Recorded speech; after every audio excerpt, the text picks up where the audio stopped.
All right. Good evening, everybody. We're going to get started here. This is going to be Tech Thursdays, episode 122. So the original title was wrong. I accidentally forgot to change it, so it's actually episode 122. So yeah, I can't believe we've done 121 of these. This is going to be episode 122. So for those of you that are new to the channel, we do these Tech Thursday live stream shows. Everything on here is related to PC DIY, so if you're interested in building a PC, or if you're someone who has built a lot of PCs over the years, this is probably the place for you. So we're going to go ahead and jump right in. There's not really a whole lot in terms of new hardware releases. One thing that is going to launch either later this month or next month is going to be the X870E refresh. So there is going to be an updated motherboard lineup for the fall season for the Zen 5 CPUs. You can see here on the screen we have the Crosshair X870 Hero BTF. So this is the one that has all of the power cable connections, the USB headers, all that stuff is actually on the back side. As shown here, you can see the 24 pin is on the back, the EPS cables are on the back, SATA, USB 3.2, all that stuff are all on the back. It also looks like, interestingly, this port right here looks like the 12 volt high power cable for graphics cards. So it's kind of weird, like they're actually using one of those on a motherboard. I'm not sure why they need to use that on a motherboard, but that's what that looks like. So anyway, how's everybody doing? This is going to either be a really short episode, or well, I don't think it's going to be a super long one because, like I said, there's not a lot of new hardware things.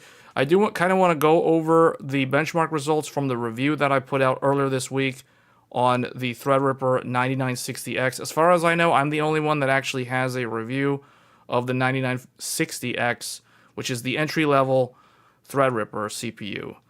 So we'll probably look at that here in a little bit.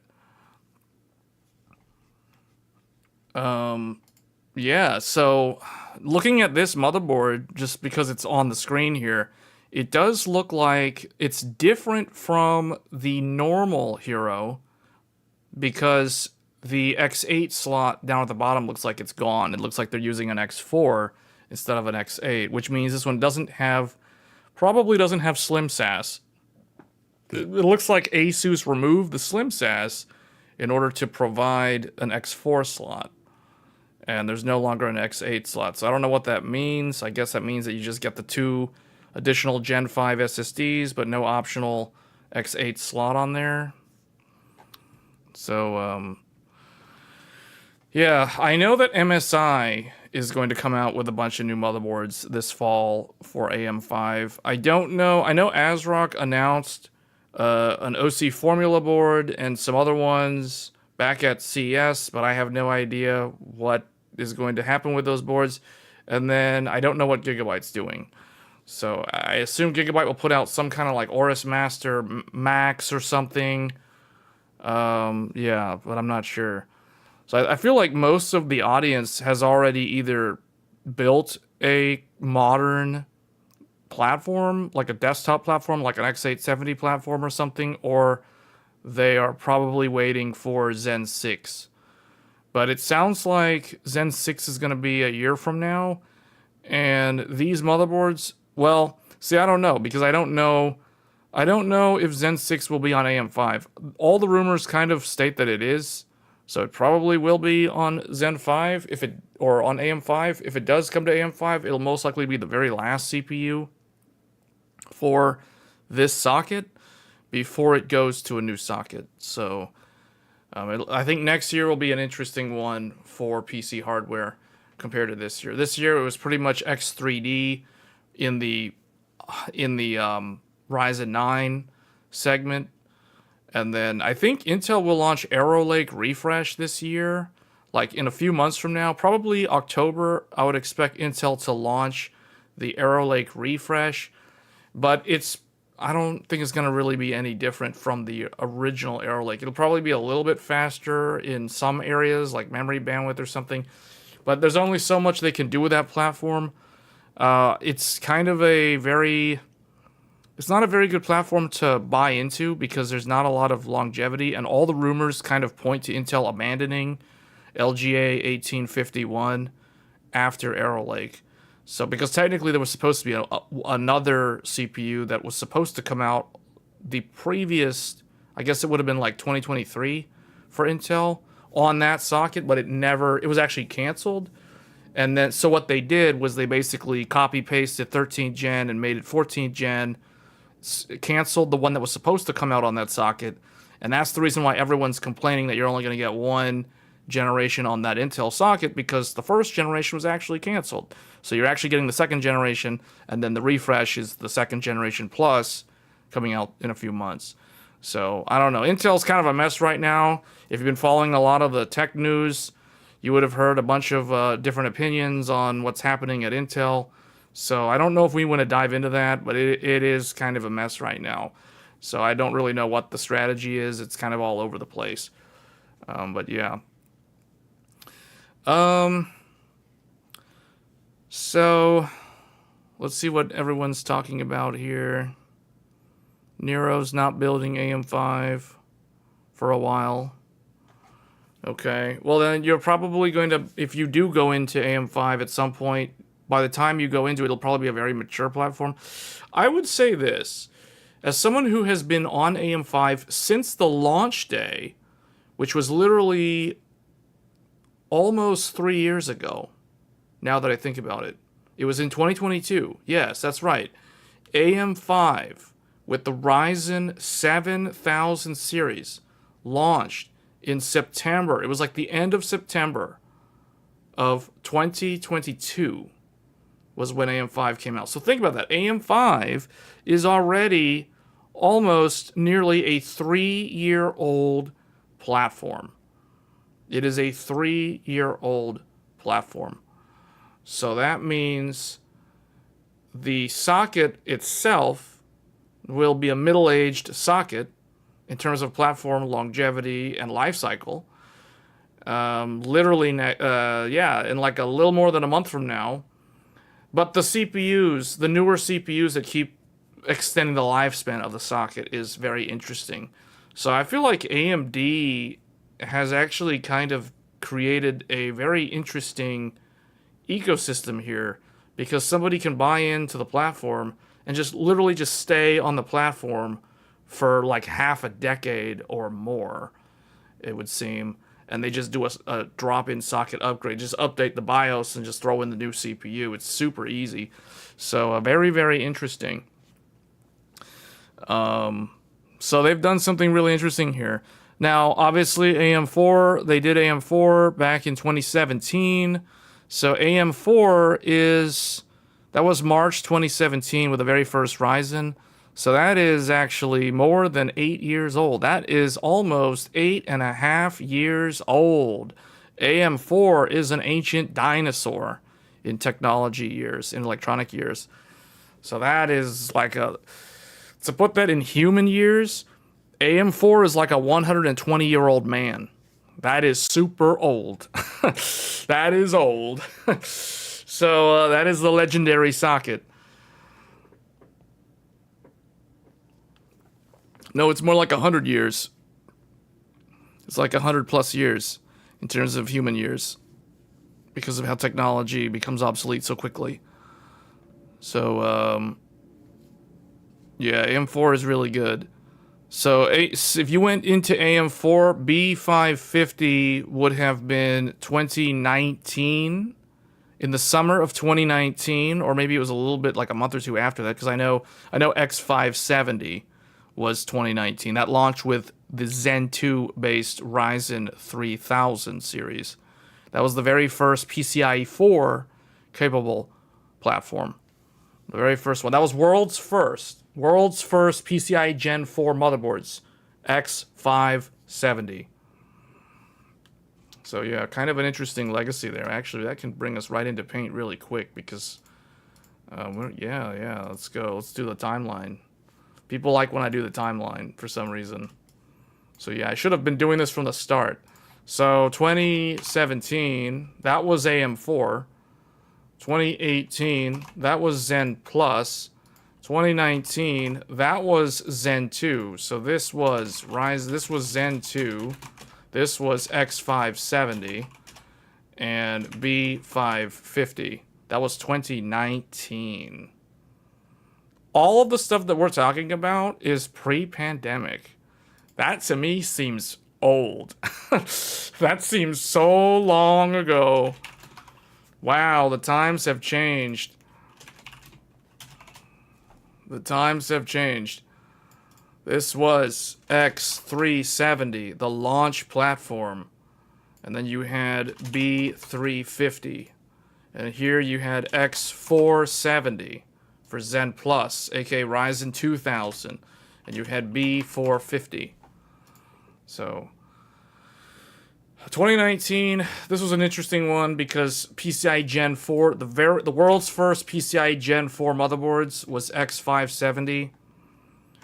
And then you had, I think you had the world's, Intel had a, so in the HEDT space, Intel, if memory serves correctly, Intel had a 18 core in the X299 platform. The 7980XE was Intel's flagship in the high-end desktop segment, which was basically Threadripper non-pro back in the day.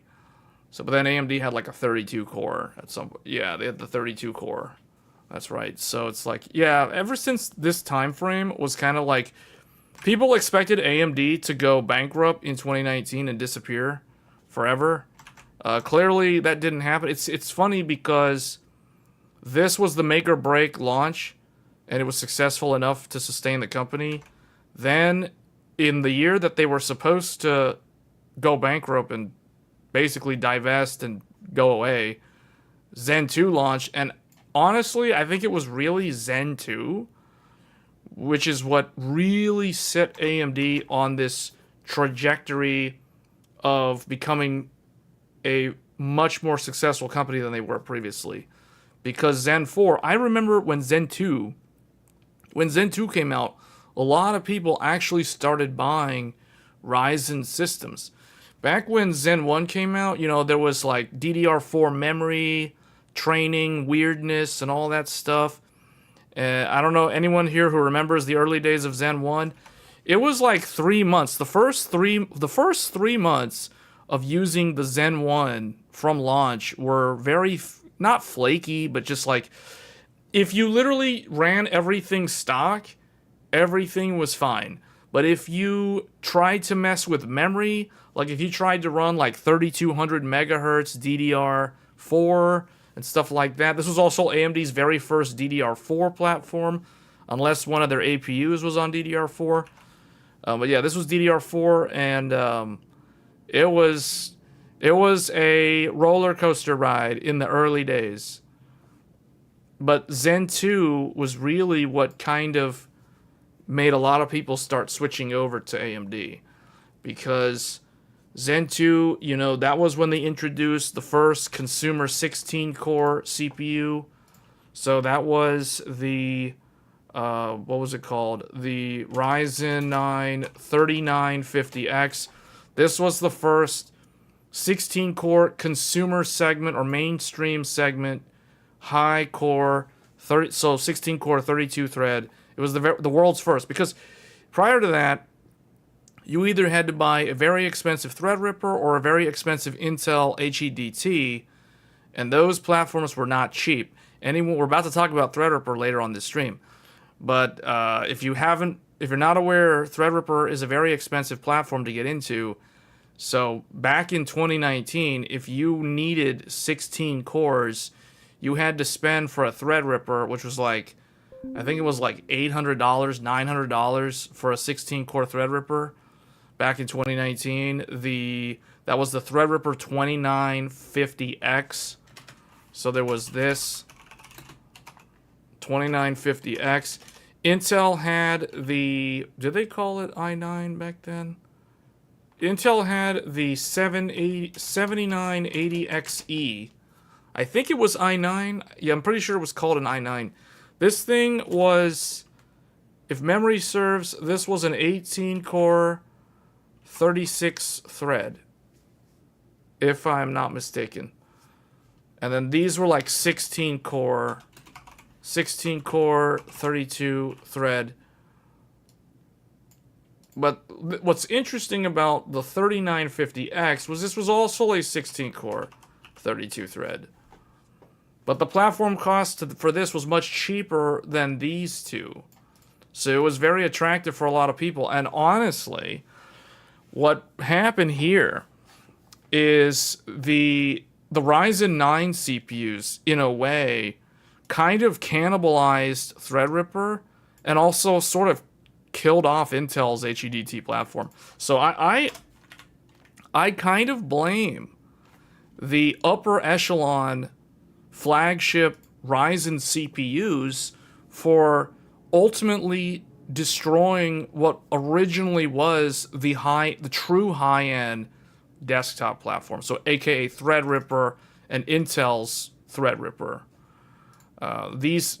People saw very few reasons to purchase these platforms if they needed a certain number of cores, because they could get like a 16 core for cheaper, and they didn't necessarily need so many PCIe lanes or quad channel memory, because the benefit of these two platforms is they provided quad channel memory, so you had way better memory bandwidth. You could run way more memory because they had 8 sticks of memory. This was like 8 sticks. This was 8 sticks. So you had 4 slots on one side of the CPU, 4 slots on the other side of the CPU for 8 sticks of RAM total. They're both DDR4. And then you also had all the PCIe lanes. You had like 64 PCIe lanes on Threadripper, and I think like 50 PCIe lanes on Intel's platform, or 48. I think it was 48 lanes on here and 64 lanes on Threadripper. So, you know, these were still kind of, they became very niche. They became very niche because if you just wanted 16 cores, all of a sudden, now you've got one.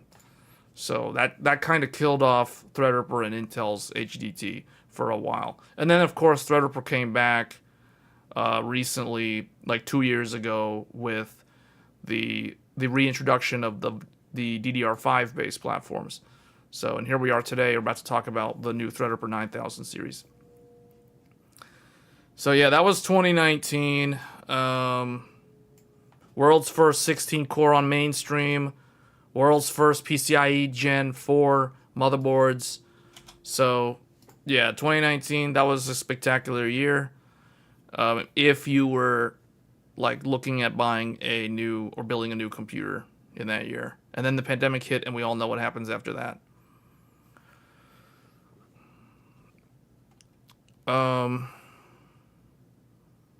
Yeah, Ryzen's had a good run. I mean, this is all AM4, so we're talking AM4. Then 2020 hit. This is called the year of the pandemic. It'll go down in history as the year of the pandemic. And this was the year of Zen 3 and the X570S. And I think B550 just kind of like stuck around, you know? So this was the Ryzen 5000s. These are the legendary Ryzen 5000s, the 5800X, the 5950X. This was the magical year. I've talked about how the pandemic year, even though there was a lot of like pain and suffering in a lot of areas for a lot of people, this was the magical year for AMD.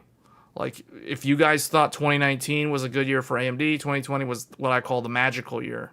That was the magical year for AMD. This is the year that AMD launched so many products, not just AMD branded products. This is the year, do I need to list the entire thing for you guys? This is the year of RDNA 2. This is the year of PS5. This is the year of Xbox X, or X, what is this? How do they do this? Xbox Series X. Xbox Series S. You know, like, that was the year. There was like so much stuff with AMD hardware in it. So this was really the year, because what the most surprising thing, and I'll never forget this, because this was the year where people started learning what it means to deal with scalpers and bots and websites crashing within seconds of a product being available for pre-order or for sale. That was the year. That was the latter part of 2020. Q4 2020, it all went down. It was basically like a D-Day in computer hardware. Everything launched. Everything launched in a 90-day window. Micro Center was swamped. Best Buy's website would crash. Nvidia's website crashed so bad that Nvidia stopped selling their Founders Edition cards like pretty much indefinitely after their website crashed because of that.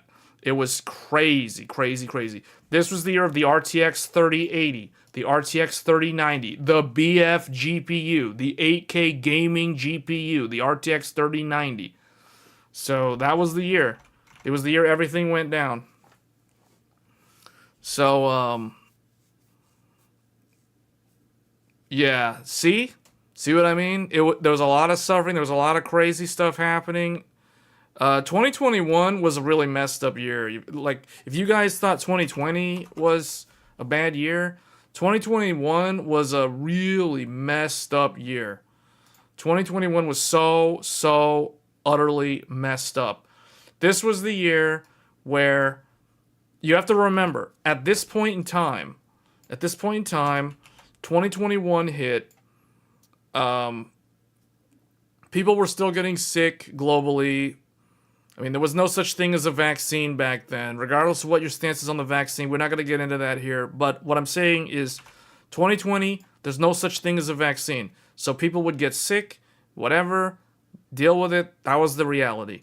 2021 was the year where they were launching a vaccine, but there was still a huge problem with the supply chain. So if you guys thought this year was bad, this year was horrendously bad if you wanted to buy computer hardware. This was the year of $3,000 RTX 3080. Or is that right? Maybe it was 3090. This was the year of $900 RTX 3060 Ti. This was the year of $1,500 RX 6800 XT. Just to name a few. That's how much you were paying if you wanted these type of GPUs in 2021. In the beginning of 2021, all throughout that year, it was so messed up. This was the year of the scalpers and the bots and the John Travolta meme streams and the fix it live ticker watching the drops come in, watching the drops, those 24-hour YouTube live streams, Ryzen drops, GeForce drops, Radeon drops, PS5 drops. This was the year of the Newegg Shuffle. The Newegg Shuffle was invented in 2021. Nobel Peace Prize to the Newegg Shuffle marketing manager who came up with that thing. I can't believe it. It was the most messed up year. This is the reason why I refer to 2021 as the dark times for computer hardware. It started in the latter half of 2020, and it persisted all throughout 2021 into the following year. So into 2022, it did not end in 2021. It continued into 2022. Let's keep going here. Well, I like this timeline thing. It's kind of interesting. This discussion is just kind of unraveling randomly. So we got 2024. Oh, here we are. It's 2025. We've arrived here. And then we got next year. We're going to end it next year, I guess. So 2021, the central point of the dark times. The dark times. So you had 2020, it began. 2021, it persisted. 2022, it persisted. Then it kind of like went back to normal in the middle of 2022. So like in the summer of 2022, things became normal again. And then it's just kind of like that. This is also the time of, you know what? Crypto mining. Ether. Mining crypto. Buying up GPUs direct. Sidestepping the retail market and buying them in bulk. And those crazy stories of some truck of EVGA cards got hijacked and people stole a bunch of EVGA RTX 3080s or whatever. You know, like this was the year of LHR. LHR became a thing. LHR was invented. Newegg Shuffle was invented. The greatest time to be alive if you were a tech enthusiast. Ethereum miners, bots, scalpers, Newegg Shuffle, Travolta meme streams, watching things for drops to arrive. That was it. LHR, yeah, that was the world. That was the world of computer hardware in 2021, the magical year. Notable products that launched in 2021 include the Intel. Why is it typing like that? Intel i9 11900K. So you had Intel's 11th gen. The 11th gen launched in the middle of the, in the midst of the dark times. Intel dropped 11th gen into the world for everyone to see how good it was. It had AVX 512 full implementation in the architecture. It was the final stand of the 14 nanometer architecture. The last of a long lineage of CPUs. The Intel 11th gen, aka Rocket Lake. This launched in, I think, March of 2021. Intel launched 11th gen. So 2021 will go down in history as the year of Intel and the year of the dark times, because Intel launched the 11th gen CPU. All the tech reviewers basically said it was a waste of sand. They said it was trash. It was garbage. There was a bunch of like thumbnails of do not buy, waste of sand, some other things, whatever they called it. I thought it was okay. People were saying it was worse than 10th gen. They were saying it was so terrible. They were saying it was like worse than AMD's 5000 series. But what did 11th gen do that was good? It was Intel's first PCIe 4.0 platform with Z590. Intel launched 11th gen with Z590, which allowed PCIe Gen 4. Finally, Intel had PCIe Gen 4. Because remember, AMD started with PCIe Gen 4 with the launch of the Ryzen 3000 series back in 2019. Intel finally launched their PCIe Gen 4 platform in 2021. So it took Intel like 2 years to get PCIe Gen 4 out the door. But Intel is it's interesting. The reason why 2021 is a very interesting year for Intel is because they launched this, the marketing. I remember the marketing on Rocket Lake.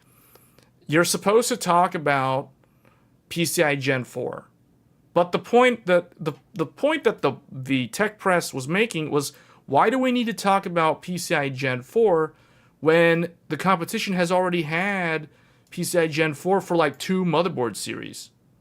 You know what I'm saying? So it's like, that's not really an advantage.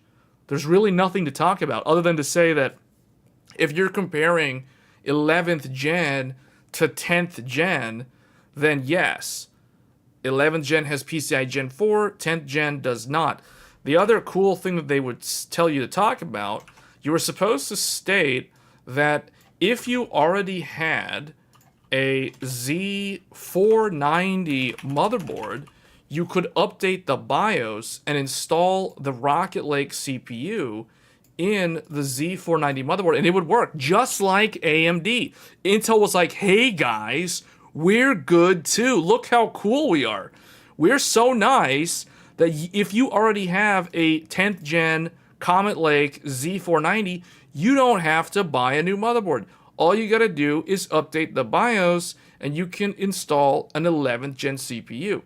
But the public didn't really perceive that so well because AMD had already kind of spoiled everybody with this. You know what I'm saying? And Intel was like, well, you know, we're good too, right? Like, same thing, man. Like, hey, you have a Z490, get rid of your stupid i9 10900K and get a better 11900K. But then there was the, oh wait, the previous generation was a 10 core. Uh-oh, there's some problems. The i9 10900K is a 10 core 20 thread. It was a very unique i9 CPU because it actually had more than 8 cores for once. Then there was the i9 11900K, which was an 8 core 16 thread. So it's like, hey, you can get rid of your 10 core and get an 8 core. And a lot of people just kind of like, that raised a bunch of eyebrows. Like, why would anybody do that? And then it started coming out that the gaming performance wasn't really good either.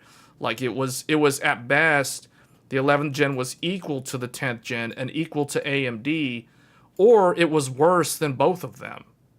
So that's the reason why it got a lot of negative reviews, because of you had a lower core count, you were capped at 8 cores, you couldn't go beyond 8 cores. Meanwhile, AMD, the competition, was offering the Ryzen 9 5950X, the Ryzen 9 5900X. So you had, what did you have here? You had a 16 core, 32 thread, and a 12 core, 24 thread. So you can see how this was becoming a real problem for Intel, because not only did they have a core count regression on gen over gen, they were also like way behind what AMD was offering in a similar price segment. So this is where problems started happening. This is where the cracks started getting through the pavement for Intel's foundation. So there were some issues here. So it wasn't perceived well, although there were some good things about it. If you already had 10th gen, you could quote unquote upgrade, or more like side grade, to 11th gen and gain access to PCIe Gen 4 and also gain access to AVX 512 if you needed AVX 512. So those are kind of like the main things that it had. Of course, at this point in time, AMD had no AVX 512 support, but AMD already had PCIe Gen 4 support. So, like, the arguments to get an Intel over an AMD in 2021, it was a very, very difficult situation. It was like a very hard sell, because really the only advantage was, hey, if you have a specific workload that can benefit from the AVX 512 instruction set, then you should go Intel over AMD, because all of AMD's Ryzen CPUs up to this point didn't have AVX 512 capability, and neither did Intel's older CPUs either. So really, that was like the one thing that the Rocket Lake generation held on to kind of justify its existence. So the interesting thing is, we've talked about this before, so those of you that have seen these timeline live streams that I've done in the past, you guys know what I'm about to start talking about when it comes to Intel. But what does Intel... I have a phrase that I use when I refer to Intel when the public doesn't perceive the product well, and AMD just is so far ahead in one generation, like Intel has to do something. What does Intel do? Intel goes into full-on blank. Does anybody who watches the streams, do they know what I'm about to say? Intel goes into full-on blank. Like, complete the sentence. If you guys remember. They go full-on. Does anybody know? They activate something. Pedal's been watching the streams. Panic mode. That's exactly what they do. They go panic mode. Everyone's hair is on fire. There's no dog sitting in the room saying, this is fine. No one's doing that when this happens. They basically do a big fat double release. We go panic mode and we immediately launch. We just pull something out of thin air like a magician. We just pull something out of that hat. Here comes the rabbit. Out of the hat. Oh, here it is. Intel's 12th gen. Yes, Intel launched 12th gen in 2021. The same year that they launched the 11th gen, they just magically launch Alder Lake. Out of nowhere, they launch Alder Lake because everyone's like, oh, this is a waste of sand. This is terrible. Intel is trash now. What is this? So all of a sudden, bam, 12th gen appears. Out of thin air, you have 12th gen, the i9 12900K, the Golden Cove. It introduces the concept of big core, little core. You have big core, little core. The heterogeneous architecture is launched in November 2021. So they instantly redeem themselves. The public, the reviewers are appeased. The tech enthusiasts are appeased. The masses are stabilized. Everyone is sedated. Now things are good because now we have Z690 to save the day. Z690 provided something called the world's first PCIe 5.0 motherboard. Yes, Intel was literally, they went from being 2 years behind AMD when it came to PCIe Gen 4 to all of a sudden, out of nowhere, they leapfrog over AMD with the world's first Gen 5. You guys were behind by like 2 years on Gen 4, and all of a sudden, now you have Gen 5 on a motherboard for your graphics card slot? Like, what? How did you do that? It's like, whoa.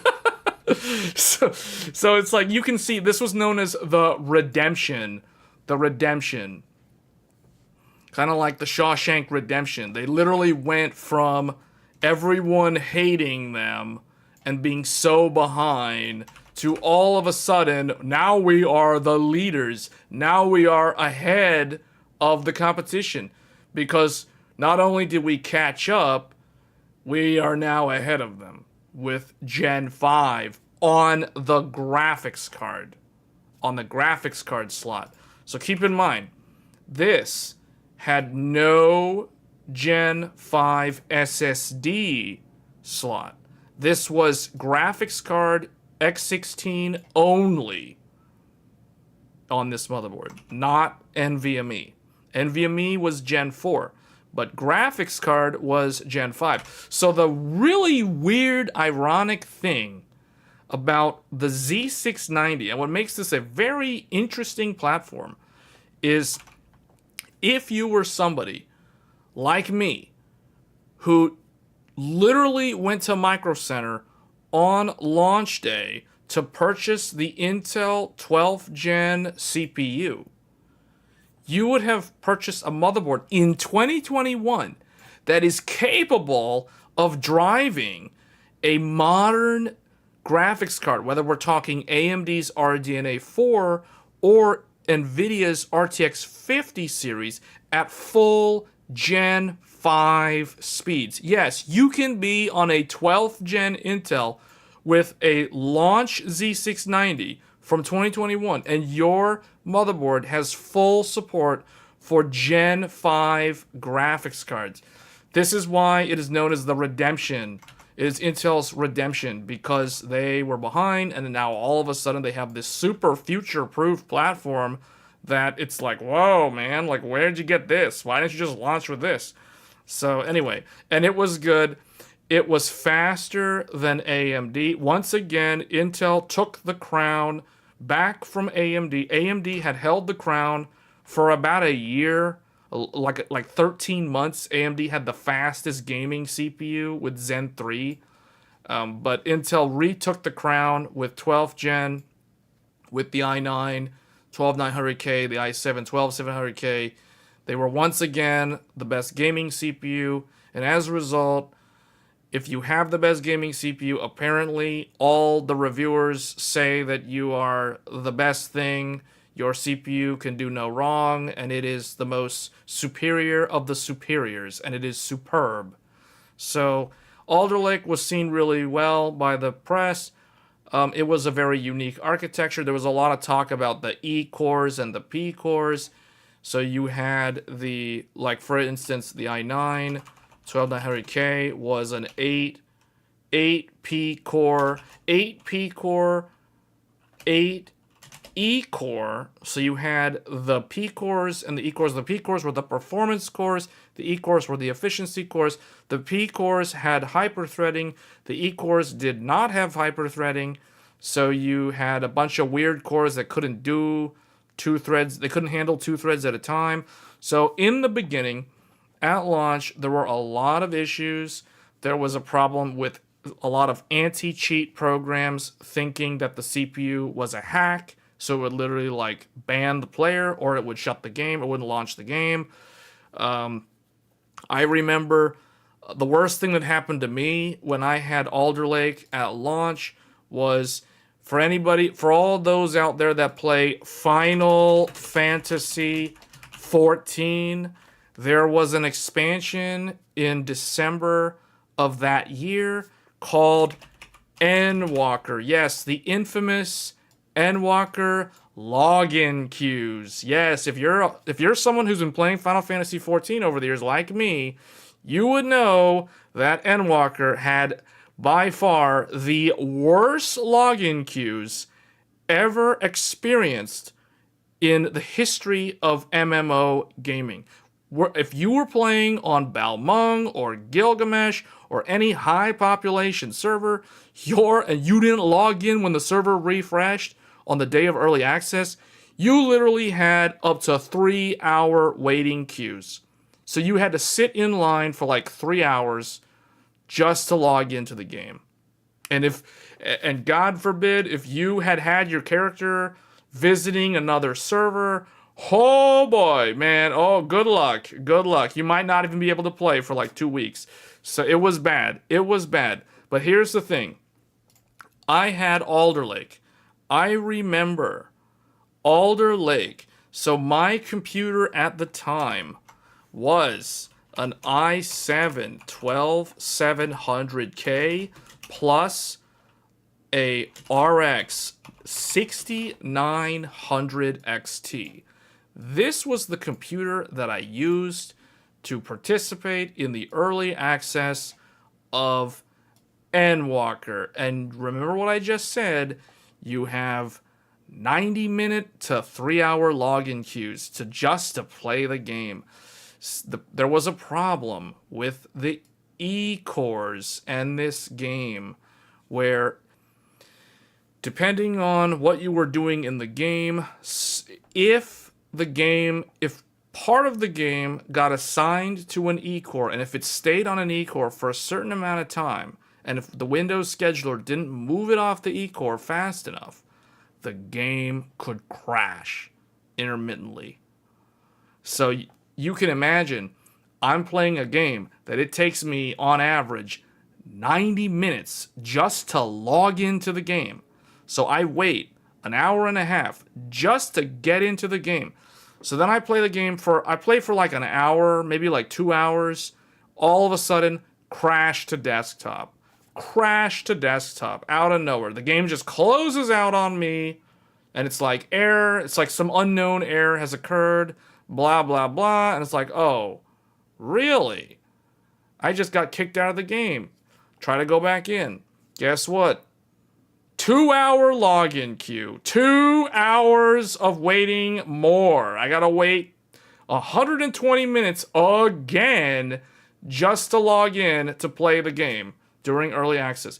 You can see how brutally painful that was. And then that game didn't have an issue with the anti-cheat. It had a problem with the E-cores. I was never able to resolve that problem until I went into the BIOS and I disabled all of the E-cores. Now, the i7 12700K has 8 cores, 8 P cores, and 4 E cores.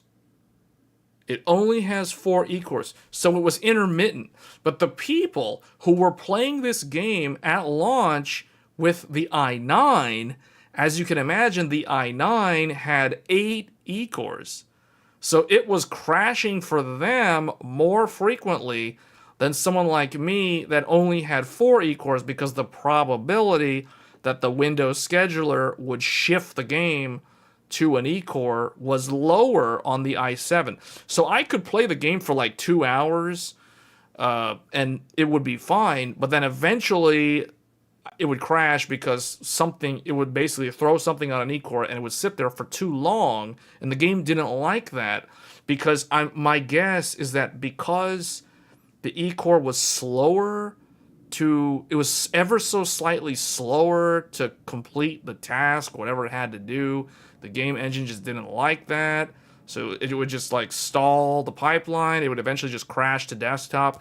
It was such a mess. All I know is that the only way I was able to solve that was by disabling all 4 of the E-cores. And as soon as I turned all 4 of them off, I no longer had that weird crash to desktop problem, and then everything was fine after that. But that was a real pain. And that was also kind of it was one of those things where it felt bad to do, because I literally bought the Alder Lake CPU to play around with the fact that it had E-cores. But here I am turning off all the E-cores. So now I literally just turned my 12700K into an 11700K with better CPU performance than an 11700K. You know what I'm saying? So it was kind of like a not really ideal solution, but it's more of like a workaround. Eventually, like months later, Intel had a bunch of like BIOS updates, and then Microsoft released a bunch of Windows updates. And at some point, that problem was resolved. Now, that being said, I actually, for the whole time that I used the 12700K, up until probably the last 2 months that I used it, I had always had the E-cores turned off. So my experience using the Alder Lake CPU was basically as a 12-core, 16-thread, or not 12-core, 8-core, 16-thread CPU with no E-cores turned on. So I lost the extra 4 cores. So I didn't actually have like a 12-core CPU in terms of how I used it. So, but that was like Intel's first major revision, because this thing was no longer 14 nanometer. This was the first Intel 7. So this is kind of like a 10 nanometer CPU or whatever. So, yeah, that's my experience with Alder Lake.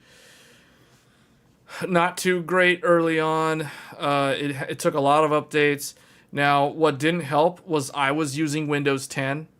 Alder Lake, for those of you that remember, Alder Lake launched with Windows 11. So one of the whole marketing things from Intel was talk about Intel's Threadripper and talk about how it interacts with Windows 11 for the best user experience. But I was using Windows 10, and Windows 10 did not take advantage of Threadripper at all.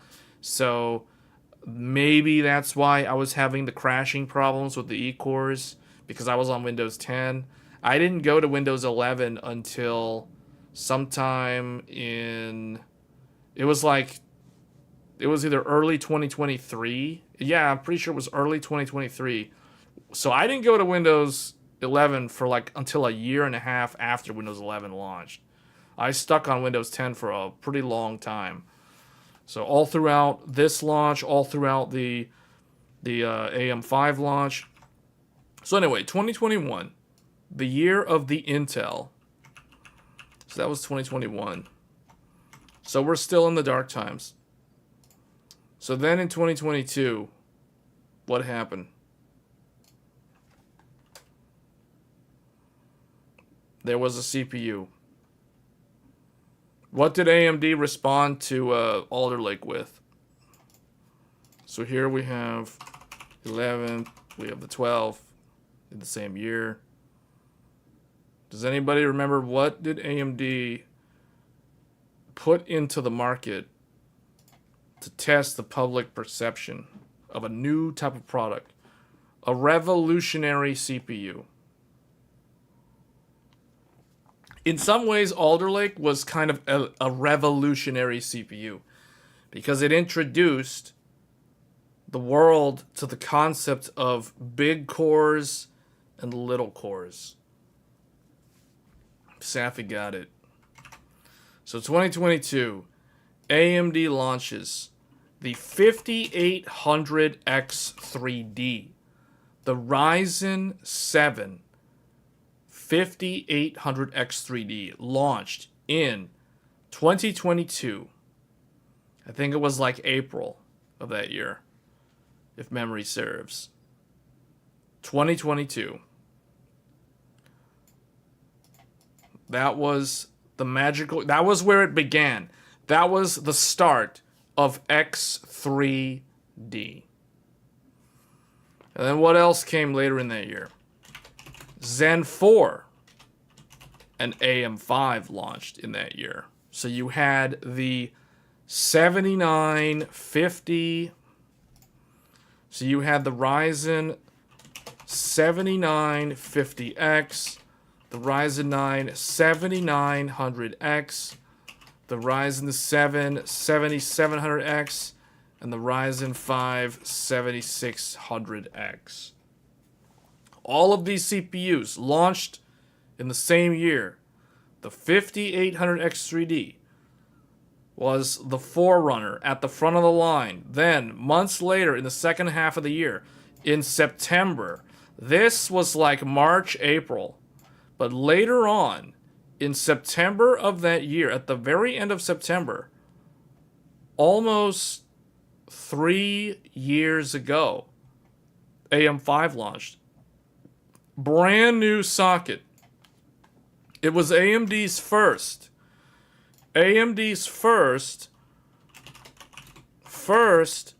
consumer LGA socket.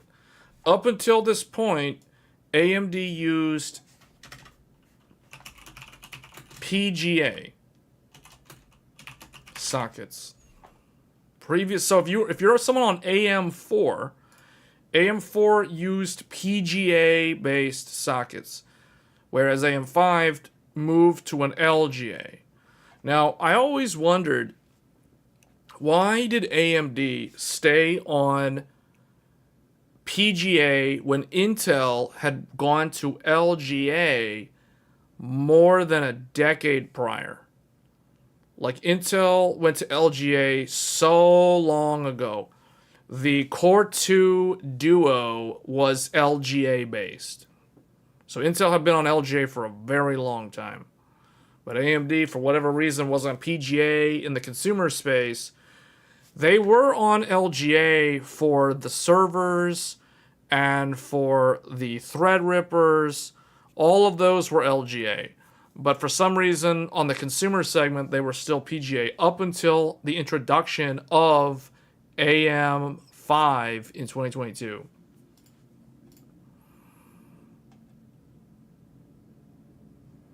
This was the year that I actually started this channel. So this channel actually has been around for a long time, but I never actually did a lot of like tech stuff until 2022. In fact, what actually revamped and kind of rebooted this entire channel was actually the launch of Zen 4, AM5, and Intel's first GPU, the Arc A770. So if you want to know the origin of the channel, it actually started in 2022 with the launch of AM5. So this channel, as far as I can tell, the GTR channel, as it is in its current form, is as old as AM5. Prior to AM5, I wasn't really making a lot of like tech videos. We didn't even have Tech Thursdays back then. Tech Thursdays, I think, started like in the very end of 2022, or maybe it was 2023. So yeah, so we haven't been doing this for too long, but it feels like we've been doing it for a while. But yeah, that's interesting to put things into perspective, because now I realized, hey, the channel is as old as AM5. So, and the socket's still going strong. That's crazy. So anyway, that's a little bit of background on the channel. So yeah, AMD's first consumer LGA socket. And then that's pretty much the main stuff from that year on the CPU side. Intel launched something, though. Intel did launch something in that year. They launched 13th gen. Alder Lake enters the chat alongside Zen 4. It was like a month after Zen 4. So this kind of stole a lot of AMD's thunder when AMD entered the DDR5 market, because the 13, in particular, the i9, well, actually, not just the i9. Oh, no, that is correct. It was the i9.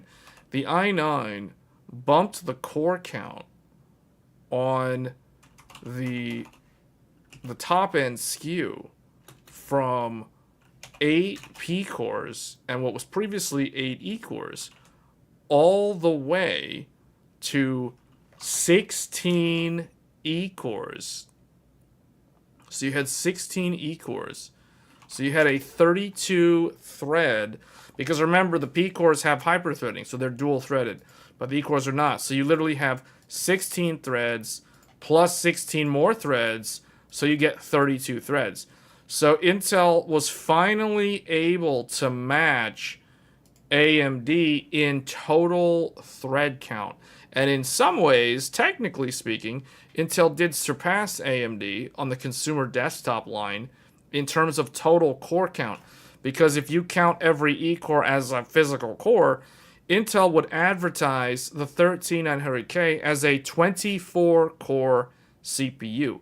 8 plus 16 equals 24. Hence, they would say this is a 24-core CPU.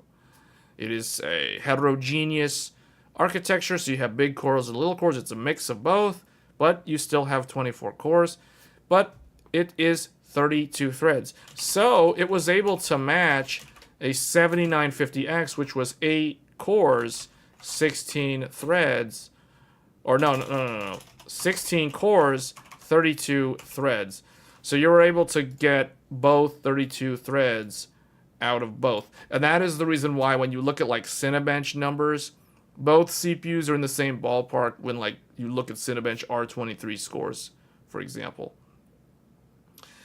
So the difference was Intel has a mix of 2 different type of cores, and AMD was like all one type of core. So that was what was unique about them. And I would say that it was around this time. I would say it kind of started with 2019. So this was the time where I feel that AMD and Intel were at their most competitive point in their company, in kind of their rivalry. This 4-year bracket of time. So from 2019 to 2022, AMD and Intel were in this like mortal clash against each other in the CPU wars. They were going all out in the CPU wars. I mean, and you can see we got a lot of interesting innovation in this time in the CPU space. We got PCIe Gen 4 came to the market. Intel brought in the idea of big core, little core, so technically that's innovation. And then AMD went and did X3D. And then they both went to DDR5. Intel made an interesting choice to support DDR5 and maintain backwards compatibility with DDR4 with their 12th gen memory controller, and they carried that over to 13th gen.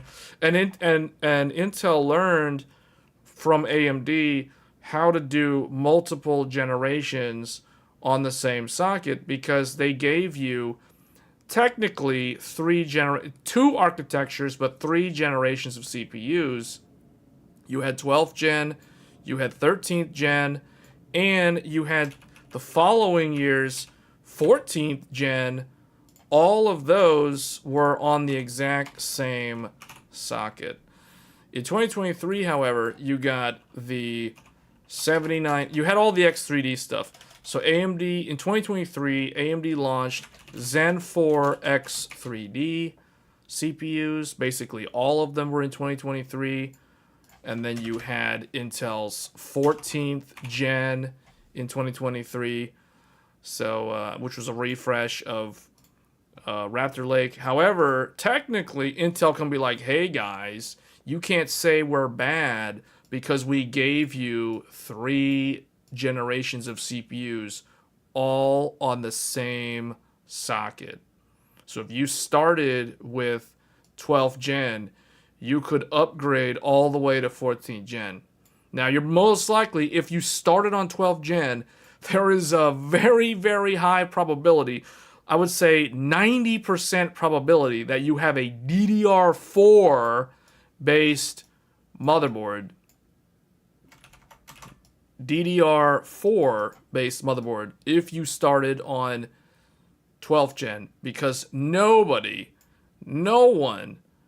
in their right mind would have paid the prices for DDR5 in 2021 unless you literally had infinite resources, because I'm talking like you had to pay $800 for 64 gigs of DDR5 5600.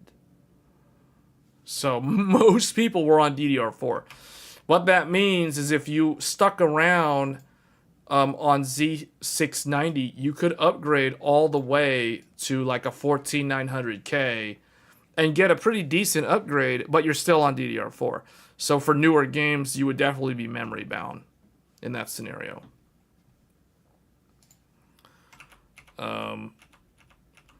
So they're like, hey, we got multiple generations, you know, like it's not as legendary as this, because this had 1, 2, 3, 4. X3D was kind of its own thing that came way, way later. So you had like technically like 5 eras of CPUs on one socket.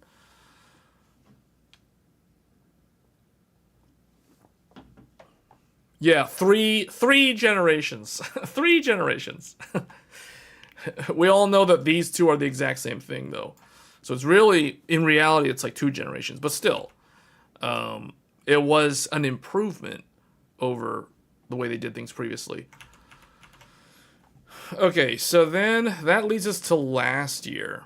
Last year was Zen 5. Last year saw the launch of Zen 5. So that's the Ryzen 9000 CPUs. They're literally a year old now. They launched in August of last year, so they are literally now 1 year old. That is the non-X3Ds. So then Intel launched the Ultra series. So you had Ultra, what do I want to call this? U200. You had the U200 series from Intel.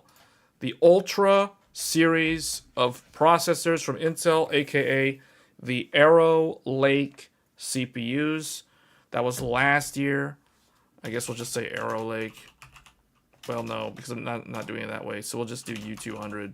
It's kind of weird, but you had the Ultra 9 285K, the Ultra 7 265K, the Ultra 5 245K. So those are the new Intel CPUs. They launched in October of last year. And AMD, we already know. You guys are familiar with the naming SKUs. You had a Ryzen 9, the other Ryzen 9, the Ryzen 7, and the Ryzen 5. So these launched in August. The Intel CPUs launched in October.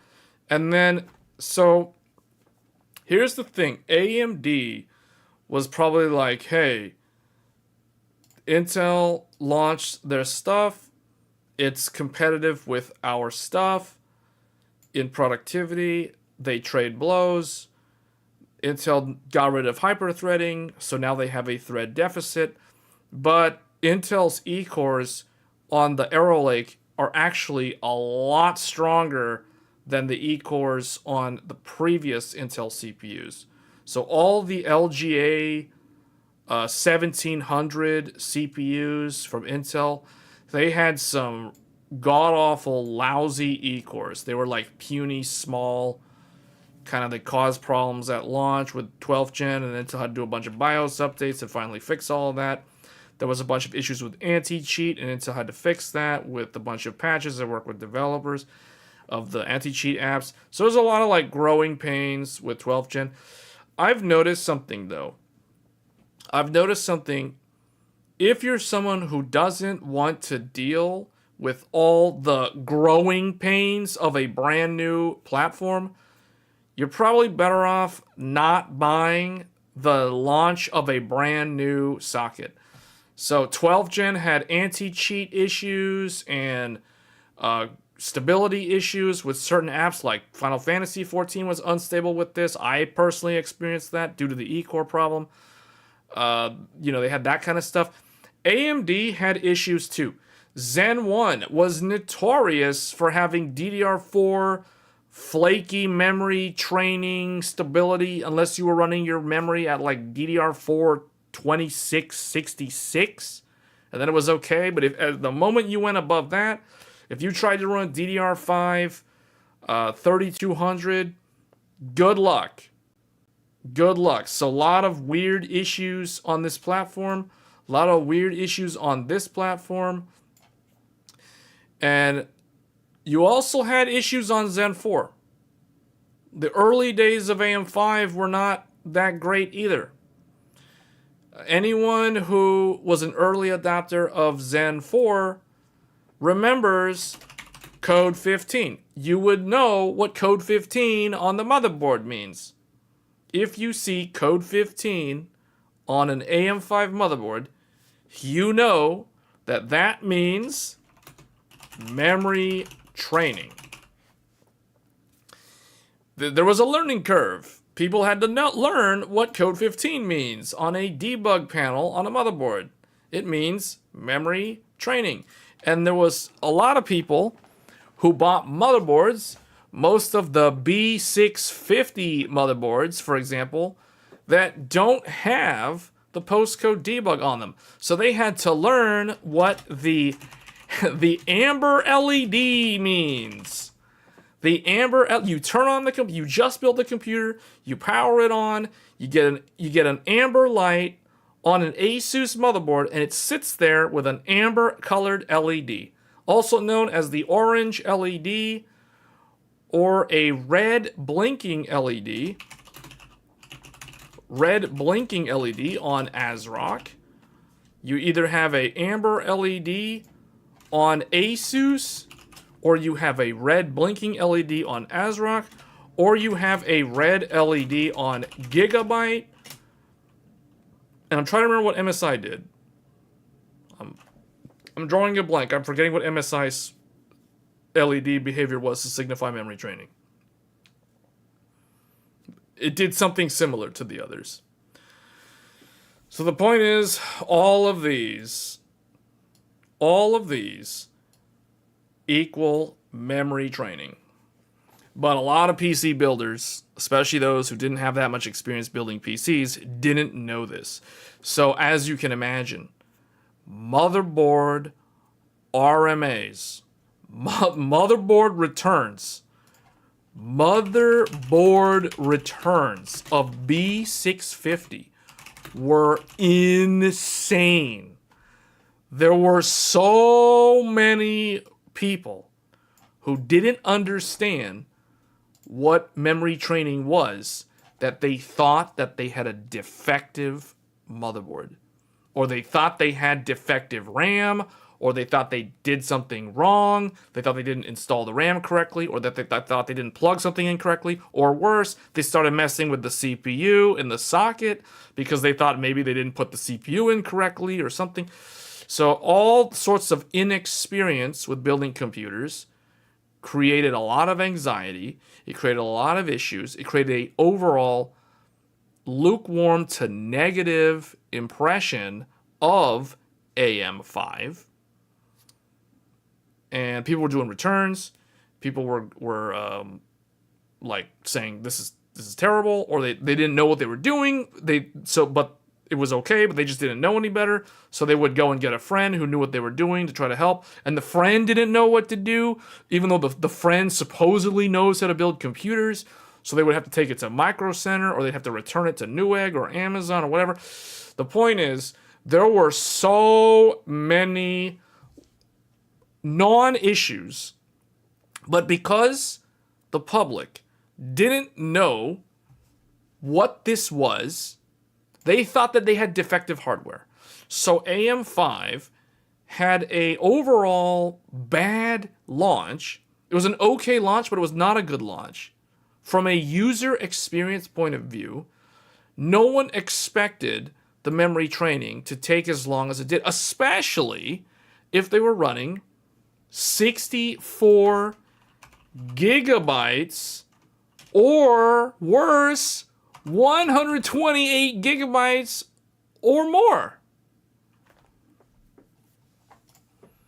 If you were somebody who was building an AM5 with Zen 4 and you only had 32 gigabytes of RAM, you still had to deal with code 15, but it wasn't as bad. Your memory training times on the first boot were probably like 40 seconds, maybe half a minute to 1 minute if you were on 32 gigs of RAM.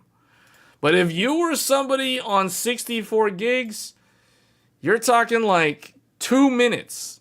2 minutes to get to the BIOS screen on the first boot. And worse, if you were on 128 gigs of DDR5, if you had the kind of money to spend on that much DDR5 in 2022 when DDR5 was still very expensive, it was half the price of 2021's DDR5, but it was still very, very expensive. It was still like 4 times as much as it is today. So if you were someone who bought that much RAM in 2022, oh boy, were you nervous and anxiety ridden, because 128 gigs of RAM, you're talking 6 minutes, 6 to 8 minutes of memory training. Yes, 6 to 8 minutes of memory training. Herein lies the problem. And that is the reason why the returns were insane, because people thought they had defective hardware, when in reality, there was literally nothing wrong with the hardware. They just didn't know that it was doing memory training. So it would be doing memory training, that people, then someone would get impatient, they would turn it off in the middle of memory training, they would turn it back on, it would try it again, and it was like, oh, it's not working, there's an amber light on my Asus motherboard, something's defective, I gotta go and return it to Micro Center. So it was really, really bad in that regard. So this to me was the worst. This was like a really bad mark in the history of the AM5 launch, because what ended up happening was a lot of people who didn't understand. And you got to remember, we're talking, this was back in like October of 2022. Most people, they have no idea what to expect. It's a brand new platform. Now, the people like me who kind of just sit there and do nothing, or it's like, here's the thing. Like, I remember when I built this computer, and I was like, okay, we got an amber light. Actually, I had a gigabyte board, so I had the red light, but I had code 15 because my motherboard was the X670E Aorus Master. That was my launch motherboard for the 7950X. And I saw the memory training. I saw code 15. I was like, okay, code 15. As long as I don't see a 00 or a 0D or a EC, I know that this is an okay number. It's number 15. I don't know what it means, but it means that the computer is doing something. I don't know what it's doing, but it's doing something. So I would literally sit there and just kind of wait. I would just wait. And it's like, okay, eventually it's going to do something because it's not dead. So, but see, that's because someone, and sure enough, it came up and it worked. But I am somebody who is not what I would consider like the average PC builder, gamer who doesn't really know that much about building computers. So to me, I'm like, 15, I don't know what that means. It doesn't matter. You know, like, it's like, you know, I'm trying to think of a good analogy. But the point is, it's like, I don't know what code... Up until that point, I didn't know what code 15 meant. All tech enthusiasts didn't know what code 15 meant. But I was confident enough. Here's the key. I was confident enough in my ability to build a computer that I knew that I didn't do something wrong. So even though I didn't know what code 15 meant at the time, I was confident that everything would work itself out because there's no way I screwed up the build. And sure enough, after like, I think it was like a minute and a half to almost 2 minutes, because I had 64 gigs of RAM. I built this computer with 64 gigs. So I was using 2 dual rank DIMMs at the time, rated for DDR5 5600 XMP. But I believed that I know what I'm doing. So sure enough, it comes up, it changes from code 15. You see 96, 97, 99. There's the beep. A0. Into the BIOS we go. So everything worked out. But yeah, for people who are less experienced, good luck, because you're going to be feeling that anxiety and that blood pressure is going to be going up as you start spinning your wheels, wondering what you did wrong. It's like, oh no, is Micro Center going to accept this motherboard back because I think I have defective hardware? So even though there was nothing wrong with the hardware. And you know, it's funny because, you know what? Another thing that made this even worse is if you lived near a Micro Center, if you bought the Micro Center special deal. You guys remember that shortly after Zen 5 launched, or no, Zen 4 AM5 launched, Micro Center started offering free DDR5, free Flare X5 memory with the purchase of the Zen 4 CPU. So basically, AMD and G-Skill and Micro Center, they made a deal. They made a deal that the public's not supposed to know about. But we're just going to talk about it anyway, because this was like 3 years ago. So AMD, they wanted to basically take market share from Intel. Obviously, they want to take market share from Intel, because Intel was the industry, the dominant 800-pound gorilla in the CPU market. So one of the ways, here's the thing, guys. AMD knew that it was going to be hard to displace Intel because, and here's the thing, a lot of the tech analysts criticized Intel for supporting. So remember when 12th Gen launched? 12th Gen launched with DDR4 and DDR5 support. It supported both memory standards in its memory controller. And I remember, I'm not going to say any names, but you can go and find the YouTube videos and read the articles. There was a lot of tech analysts that were criticizing this decision by Intel to offer both memory standards on their memory controller. A lot of people thought this was bad. A lot of people thought that Intel should have gone all in on DDR5, forget about DDR4. They should have never supported DDR4. But here's the thing. I was the one guy that was saying the opposite back in those days. When I saw that Alder Lake supported DDR4, I was like, no. The people who are saying that it should be DDR5 only are wrong. I know someone who troubleshot every component with no luck. He went to toilet before going to turn it off one last time to RMA the motherboard. After he came out, it finally posted. Oh man, that's why. Yeah, see, that is a great story. That is actually a great story that explains, that whole story encapsulates the experience of the Zen 4 launch, of the AM5 launch. That is exactly. So all the people who went to the toilet once they pressed the power button and literally walked away from their computer, they would have never known that there was a memory training thing that it had to do. Oh, that's hilarious. I love that. That's so funny.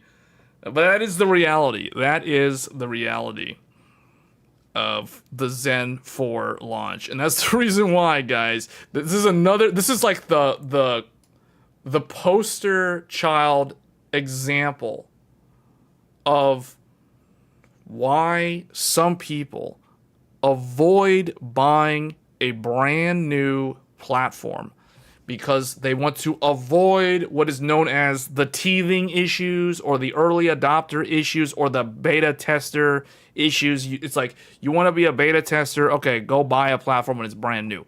You know, like, that's why people avoid it. That's why people avoided Zen 1, because Zen 1 had similar characteristics to Zen 4. Back then it was DDR4 memory training. Now DDR4 memory training even on Zen 1 was not as bad as DDR5 memory training on Zen 4 was, but it was flaky. Zen 4's memory training scared everybody away from it. Intel's 12th gen had issues with the E-cores causing anti-cheat to think that you're hacking, and then you would either run the risk of getting banned or the game wouldn't start or it would crash. You know, like that kind of stuff plagued Intel's brand new platform. So it's not like these brand new platforms are perfect out of the box day one experiences. So yeah, what ended up happening was a lot of people just kind of like had a bad impression of these platforms.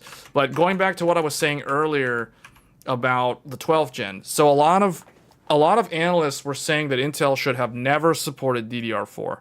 They should have gone all in on DDR5. But I said the complete opposite. I said when Intel launched 12th gen and they became the fastest gaming CPU with the 12th gen series, because back then it was 12th gen versus like 5000 series Ryzen, so, and 11th gen Intel. I said that no, it is good that Intel supports DDR4 because DDR5 is so expensive that if Intel only supported DDR5, no one, or at least very, very few people, would have purchased Intel's 12th gen. But here's kind of the conspiracy theory. A lot of people think, a lot of like the bean counters and the financial analysts and all the people who look at how to make the money, they don't care about enthusiasts. They were like, no, Intel should have only supported DDR5 because that way only the true enthusiasts would have forked over all the cash to buy DDR5 in its early days, and it would have helped Intel push stock of their dreaded 11th gen CPUs. So it's like, because Intel was having a hard time selling 11th gen because everyone said it was a waste of sand. So this is the tinfoil hat conspiracy thinking here. If Intel made 12th gen only support DDR5, and most people couldn't afford DDR5, or they just didn't want to pay for DDR5, because it's like, oh, do you want to pay $800 for 64 gigs of RAM? Or do you want to pay $500 for 32 gigs of RAM? I don't think so. So it's like, unless you wanted to do that, then you didn't want DDR5. So if they made DDR5 the exclusive technology on 12th gen, then people will be like, I'm not buying 12th gen. That's too expensive. That RAM is way too expensive. I'm going to buy 11th gen instead. The problem with that thinking is that the consumer would not do that. The consumer would be like, oh, 12th gen requires expensive DDR5. You know what I'm going to do then? I'm going to buy AMD 5800X or 5950X.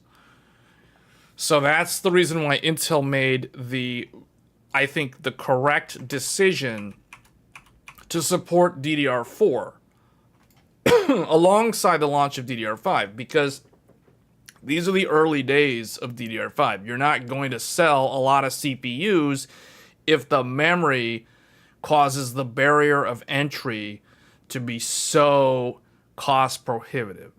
See, so I think Intel did an ingenious decision. It was a great decision to support DDR4 with the 12th gen. And the benefits of this carried over to the 13th gen, and as a result, the 14th gen also had DDR4 support. So that was a great thing that they did. Now, fast forward a year later, so AMD launches Zen 4, and it's DDR5 exclusive.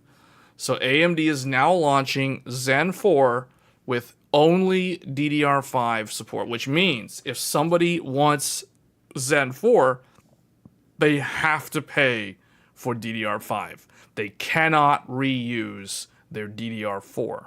So there's no way for the consumer to reduce or subsidize the cost of upgrading by carrying over their old DDR4 from their previous build.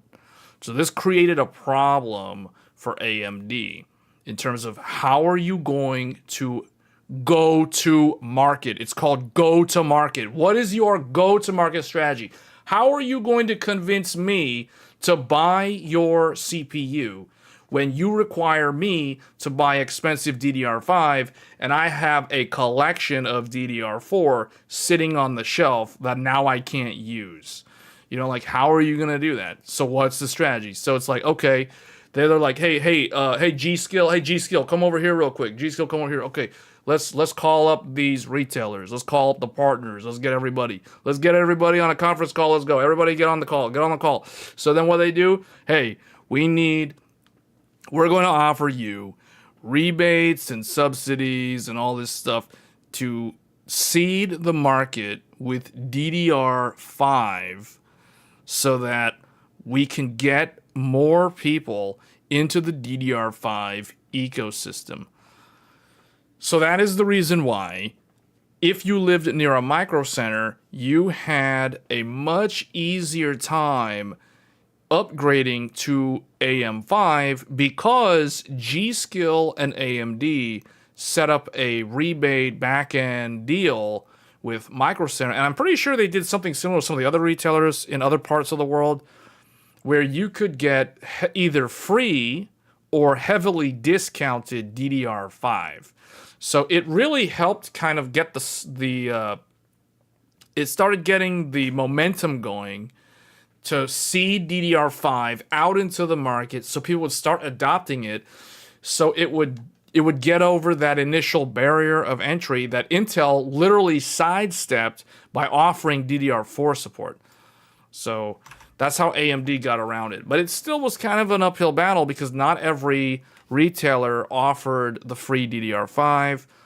Some of them didn't participate in the program. I don't know if, as far as I know, it was literally just G.Skill. I don't know if Corsair or some of the others like V-Color or Team Force or whoever. I'm not even sure if any of Patriot, Crucial. I don't know if these guys were on board with that. All I know is it was pretty much G.Skill to my knowledge, and that's the reason why G.Skill is like so well known in the PC enthusiast space, especially if you're on DDR5. Like most of all the DDR5, if you guys have watched a lot of my memory related videos, DDR5 videos, you would notice that pretty much all my videos, except for maybe like 2 or 3, feature G.Skill DDR5. That's because it was so easy to get G.Skill memory at much lower prices than like every other memory brand out there, like 2 years ago or 3 years ago even. So that's the reason why all my RAM, almost all the RAM, not all of it, but a lot of it, I would say like 80% of my RAM is all G.Skill when it comes to DDR5. I've got some Corsair, and I've got Orico, and there's another one. I've got some Micron stuff that's not even really that good, but it's Micron. It's like JDEC. So that's pretty much it. But all my high performance memory, all my like overclocking memory, my overclocking SK Hynix stuff, all the binned RAM, it's all G.Skill. All G.Skill. So G.Skill was on board with AMD. They formed what I call the Strategic Alliance to get people to adopt DDR5 by subsidizing the cost of DDR5 so that people would consider upgrading. Now, this did not solve this type of stuff. That was something that took like 3 years to get past, or at least 6 months to get past, because they had some other problems. There were some other teething problems with the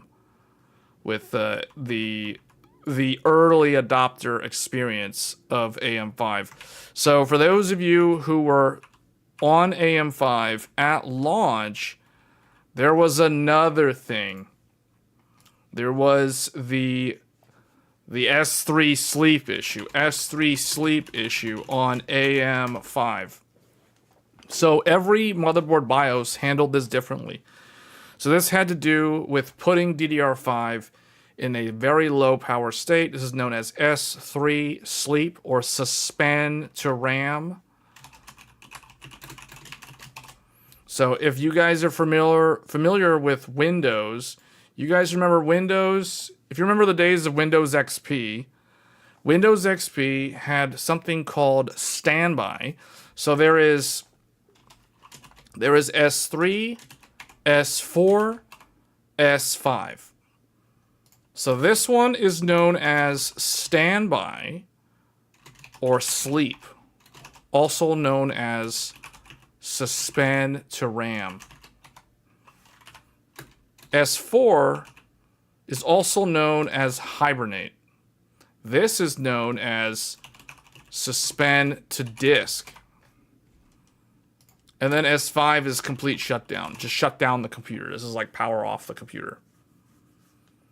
So these are like the 3 low power states. Now, of course, with modern laptops, there's another one like S0i or something, which is Windows modern standby or modern sleep. So this is not relevant to this discussion, so we're going to completely ignore that one. But in the early days of DDR5 and AM5 in particular, now I'm not aware if Intel had this problem on 12th gen with DDR5 because I never had a DDR5 Z690 motherboard. So my 12th gen motherboard was a DDR4 motherboard. So I don't know if this problem existed on the Intel platform if you had DDR5 memory, but this was a DDR5 problem.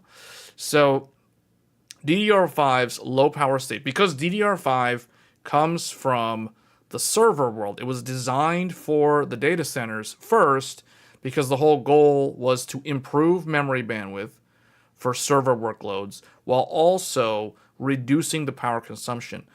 This type of RAM was really kind of meant to be for servers. This is not the stuff that was meant for consumers because consumers would get something called LPDDR5 and LPDDR5X for mobile devices like Strix Halo and all the stuff in smartphones. So that's really what was meant for the consumer market. But DDR5 was actually for servers. Now, there's UDIMM, there's RDIMM. RDIMM is really the server RAM, so you have the UDIMMs. The UDIMMs were not for servers, and that's what you got on AM5, as well as the Intel 12th Gen with Z690 on a DDR5 Z690 motherboard. Now, the problem with the suspended RAM, the only people that will know about this problem are the people who bought AM5 in 2022.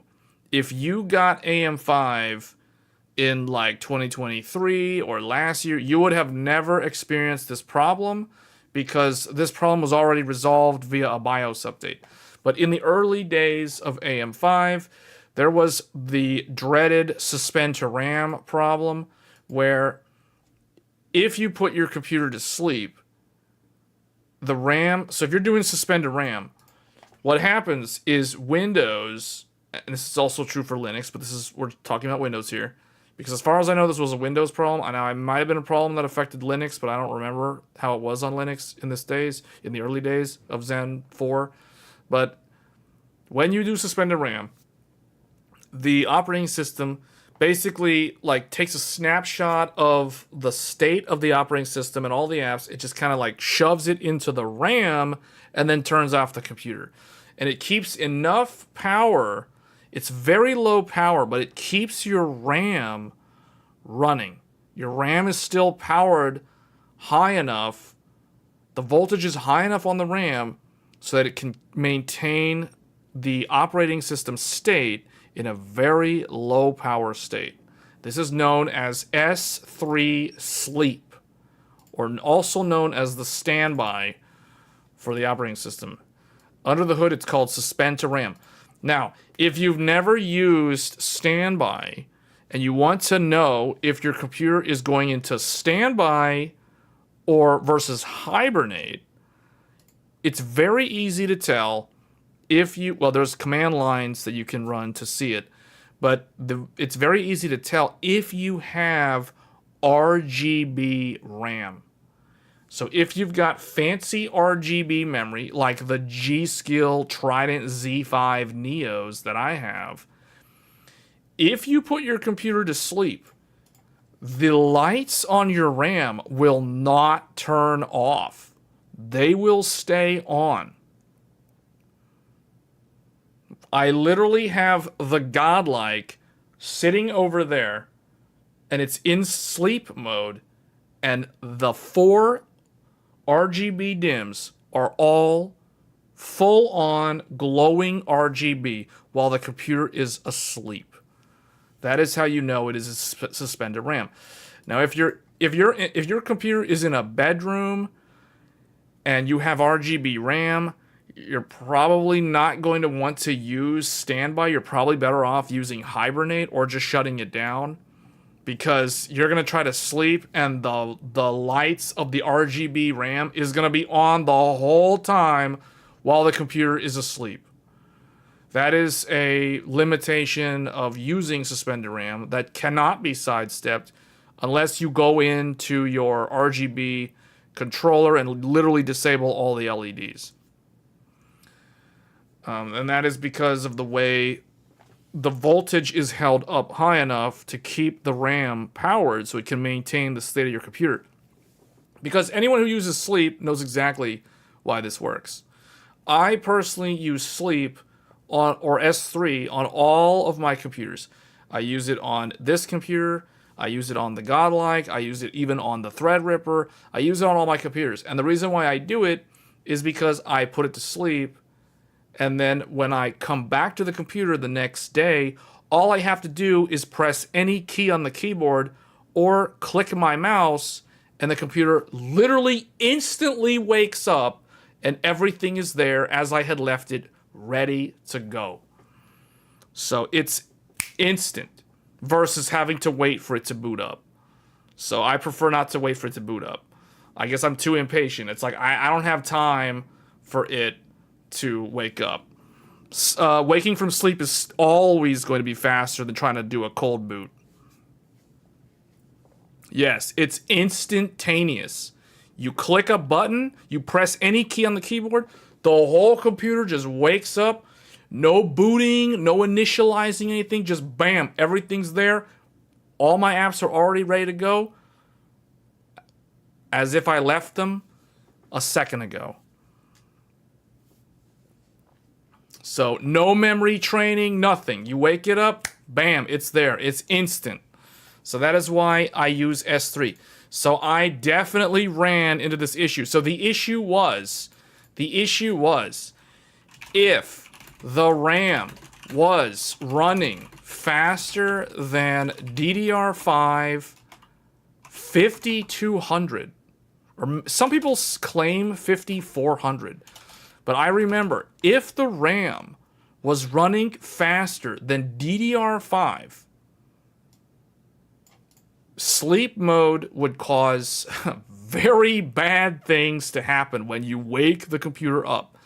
So, what were those problems? You wake the computer up, you start using the computer, blue screen of death within 2 minutes. Blue screen of death. Just blue screen of death. Like what? Huh? I wake the computer up, blue screen of death. Out of nowhere. Oh no. IRQ. Oh, IRQ error. I don't know. IRQ. IO system, IRQ, blah, blah, blah. Blue screen of death. If you ran your RAM faster than 5200, blue screen of death. Now, so what did the motherboard manufacturers do to fix this? It depends. ASUS did nothing. Gigabyte did nothing. MSI. Okay, so here's the thing. Let's go back. So, what the motherboard manufacturers did at launch was they set a condition. They set a condition in the UEFI.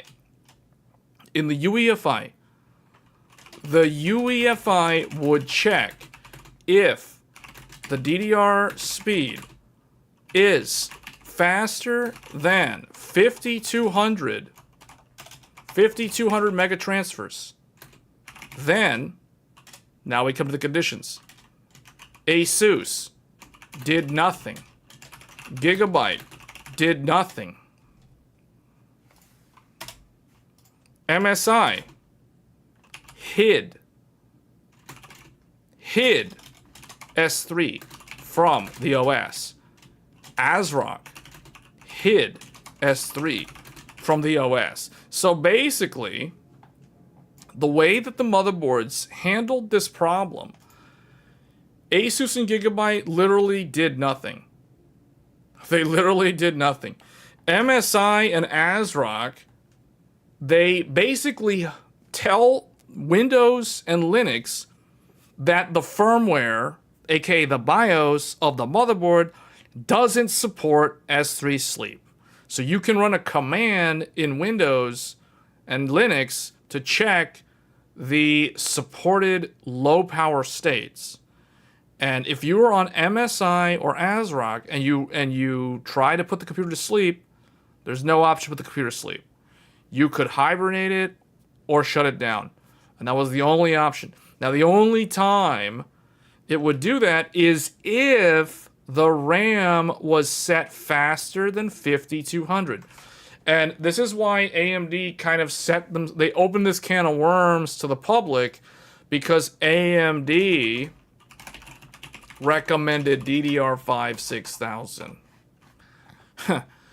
Which we all know this is greater than 5200, which means as soon as the user sets their Expo or XMP to 6000, now all of these conditions are applying to the BIOS.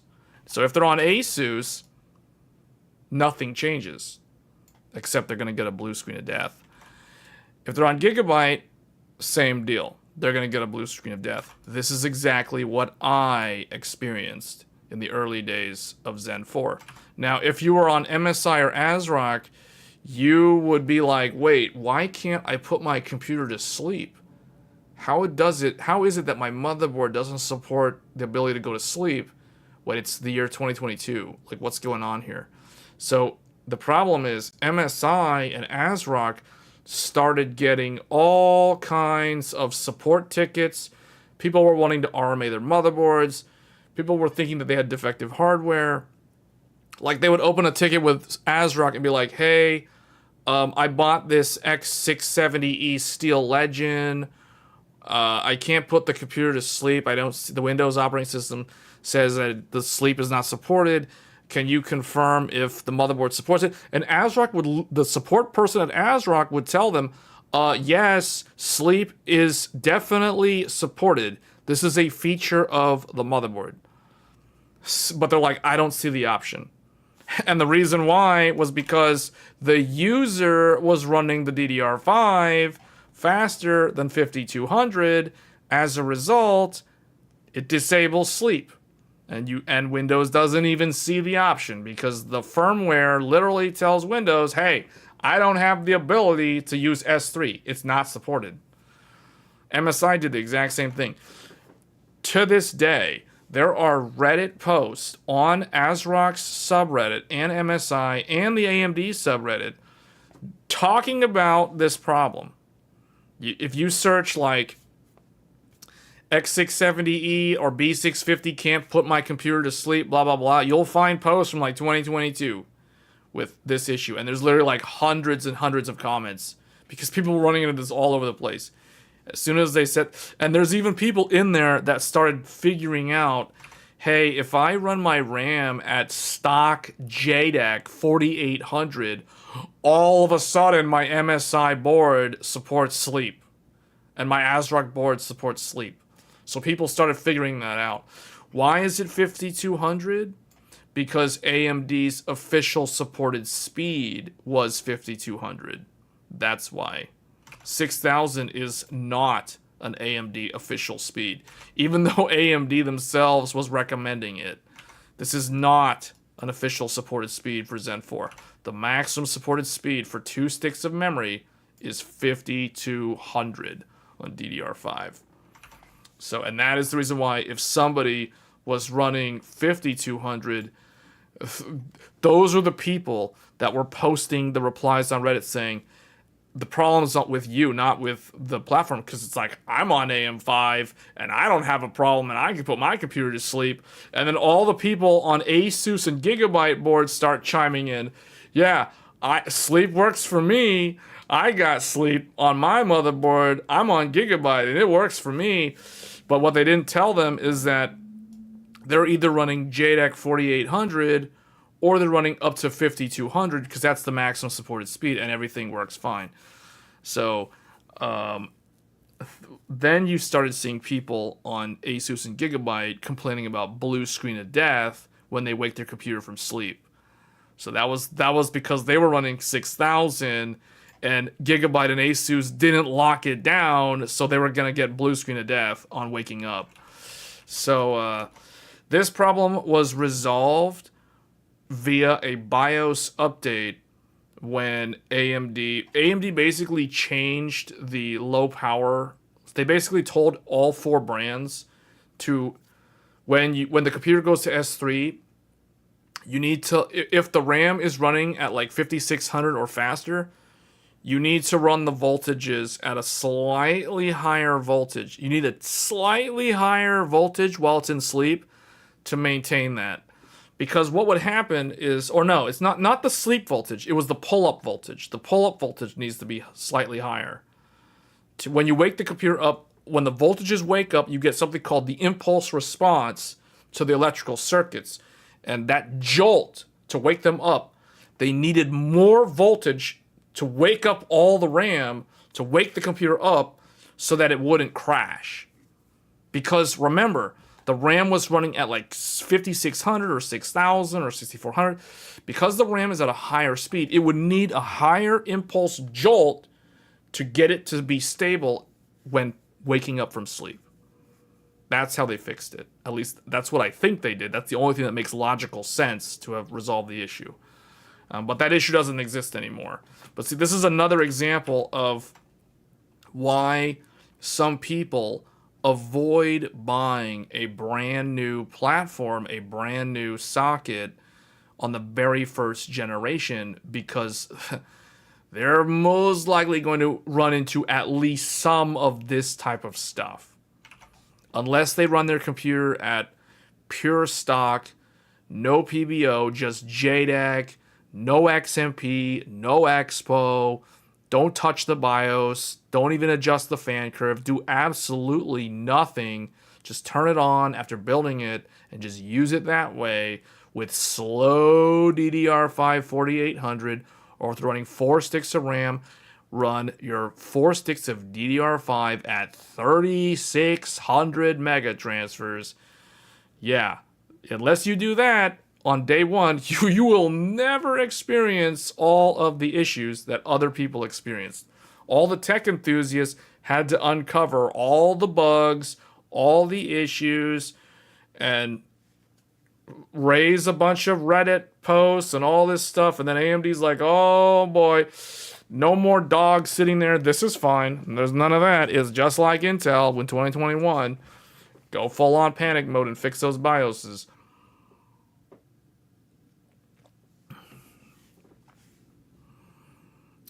Intermittent USB. I never had the USB disconnect issues. So I never had any problems with Zen 3. Zen 3, so I'll tell you, I remember the DDR4 memory problems on Zen 1. In fact, when I went to Zen 4 and experienced all the memory training and all this type of stuff on Zen 4, I was like, man, gee, this Zen 4 launch is very similar to Zen 1 in a lot of ways. So it made me realize, oh, it's a new socket. Every time there's a new socket, you're bound to run into some kind of problem in the early days. So these two launches, in a lot of ways, were very, very similar in terms of the vibe. Zen 3, so I upgraded to Zen 3, no problems. Not a single problem. It was so good. In fact, this platform, I could boot 4 sticks for a total of 64 gigs at 3200, no problem. Rock solid. And it was faster to boot and train 4 sticks, 64 gigs at 3200 on a 5800X versus an 11700K and a 12700K. Intel's 11 and 12 gen take longer to train 4 sticks of DDR4 than the Zen 3. Zen 3 was so much faster at memory training on DDR4. So yeah, I was actually tempted to make a video about that. 5800X versus 11700K and 12700K in DDR4 4 sticks, max out the RAM. Who's faster? Because I already know the answer because I've already tested it. But not a lot of people pay attention to DDR4 anymore, so I figured, probably no one's going to watch the video, so. Yeah, the Zen 3 was awesome. Zen 3, not a single problem. In fact, what I'll tell you guys, Zen 3 was so good that I remember, what did I delete here? So, I remember when, in 2022, there were at least 2 or 3 people that I actually told them to upgrade to the 5800X3D and avoid the other newer platforms because of all the issues with the newer platforms. So I told them, don't get the stupid 12th gen because the E-cores might cause, if you play a lot of like indie games or older games or even newer games with the anti-cheats and stuff, you're probably going to have problems unless you're someone who loves to update your BIOS every month. And these individuals are the sort of people that don't want to touch the BIOS. They barely even know how to go into the BIOS. So I didn't want to recommend them 12 gen for that reason.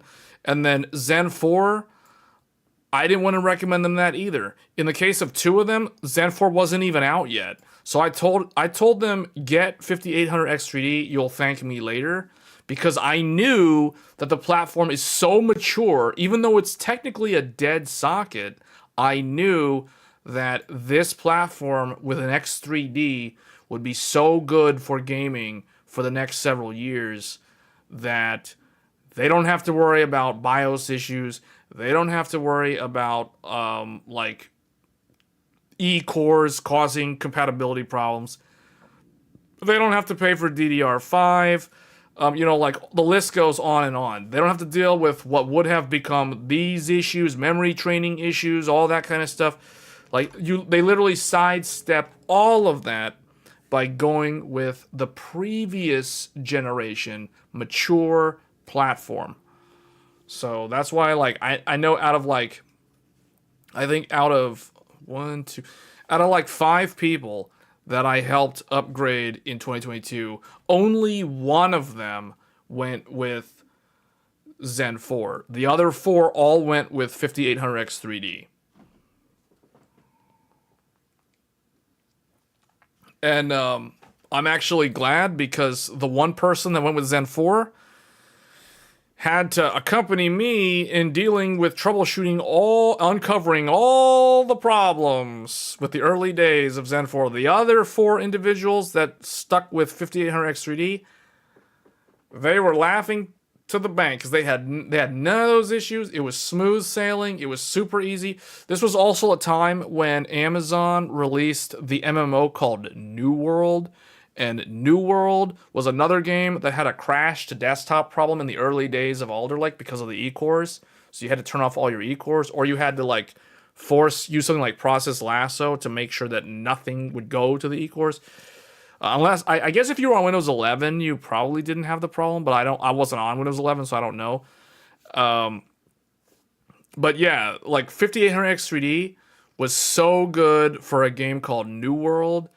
And it was also really good for a game called Star Citizen.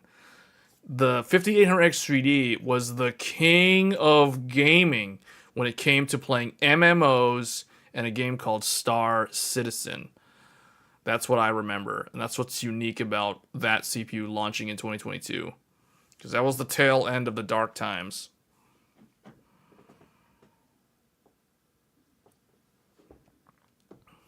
Boosting that all cores MSI Tomahawk. Well, you should not run at 3600. Run at 3200. You can't have the RAM run at that high if you're going to try to push an overclock on the cores like that. I never ran my DDR4 at 3600. I always ran DDR4 3200. But again, I was running 4 sticks of DDR4. So that's why I was maxing it out at 3200. 3200 is the maximum supported speed by AMD.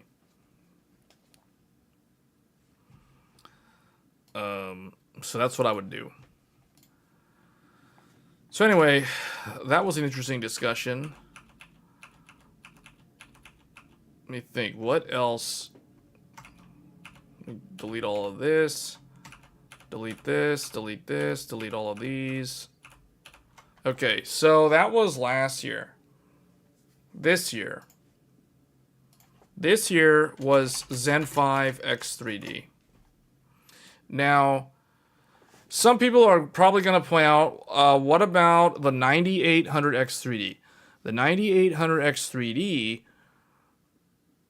technically launched earlier than it was supposed to because AMD wanted to crash Intel's Arrow Lake party. Intel was launching Arrow Lake in October of 2024, which was literally 2 months after Zen 5 launched.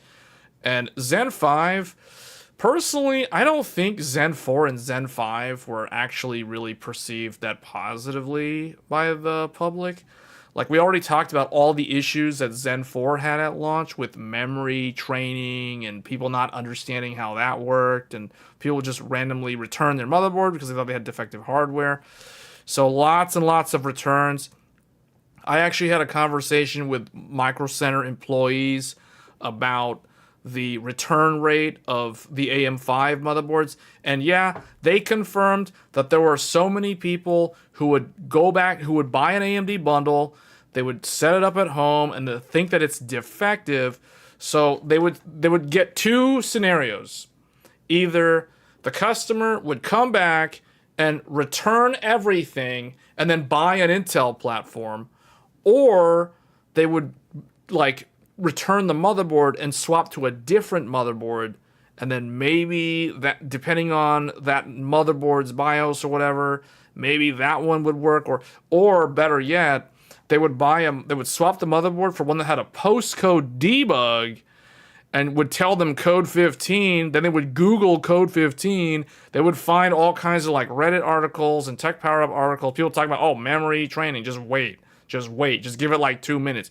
Or they would find reviews or channels like me talking about memory. Although I don't think I was talking about memory training back in the day. But they would find like videos from like Wendell from Level 1 Texas. He would tell you, hey, you got to wait for the memory training to go. So they would learn that way. And then they would stick with the platform after that. Or they would just switch to Intel, and they would stick with DDR4, or they would pay Micro Center to put the computer together for them because they thought they did something wrong. So Micro Center they would pay like $150 or whatever for Micro Center to go and build the computer for them. Micro Center employees would learn very early on, like, yeah, there's nothing wrong. It's literally just memory training. So they would put it together and be like, hey, nothing's wrong. Here you go. But there was a lot of that. There was an awful lot of that kind of stuff that accompanied Zen 4. So you can imagine Zen 4 was not really that great in that regard. And personally, that's what allowed Intel's 13th gen to be relatively successful.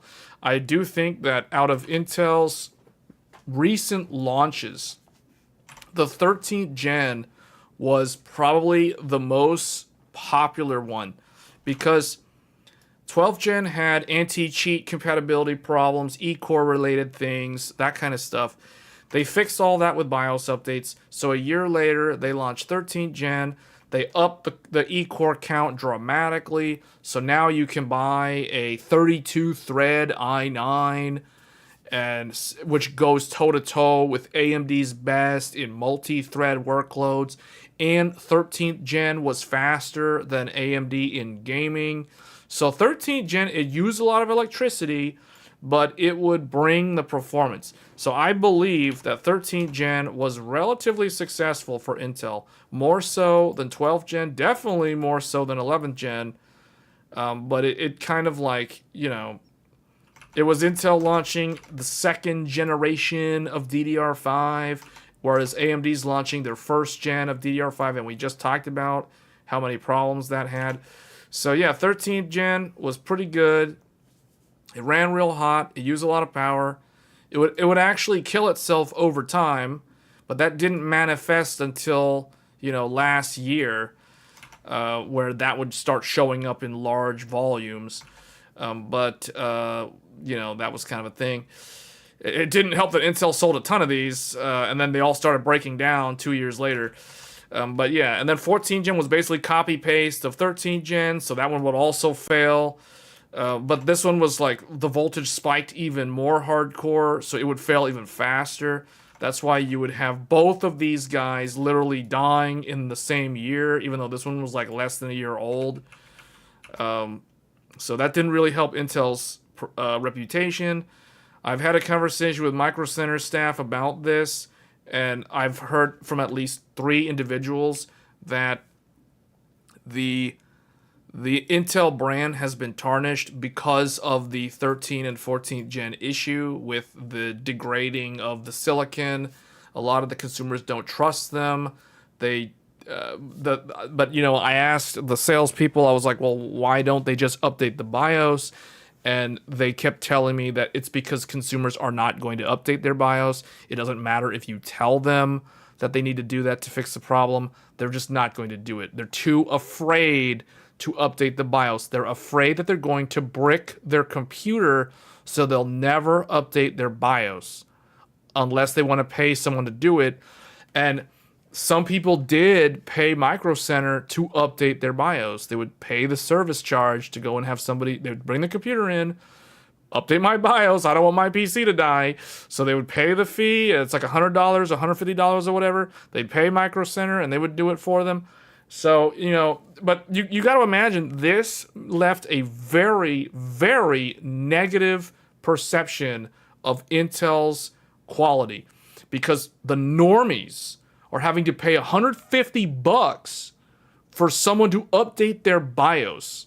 When I heard that, I was like, man, I could literally start a business updating a bunch of Intel fanboys' BIOSes. I could charge $150 to update the BIOS, man. When I heard that, I was like, dude, are you serious? What?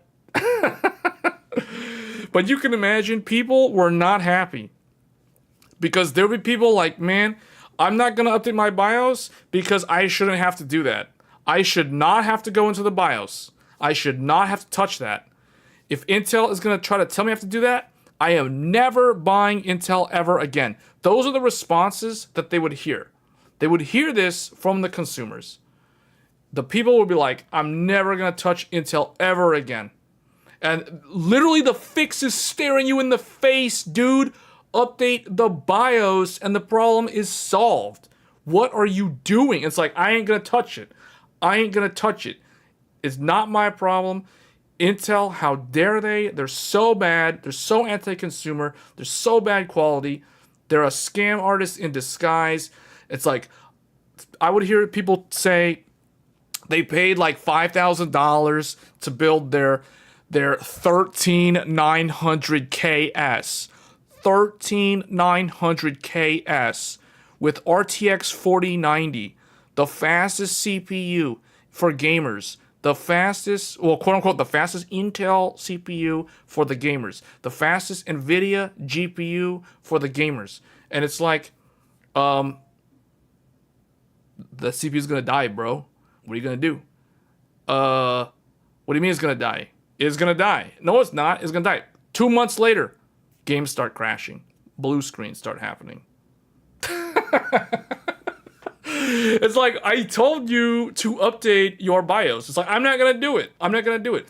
So a lot of people, here's the reality. A lot of people would wait for their CPU to die or wait for their CPU to start having problems and then do an RMA.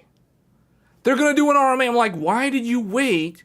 Why did you wait to do the RMA when you literally could have saved that CPU by doing a BIOS update? And they're like, I shouldn't have to do that.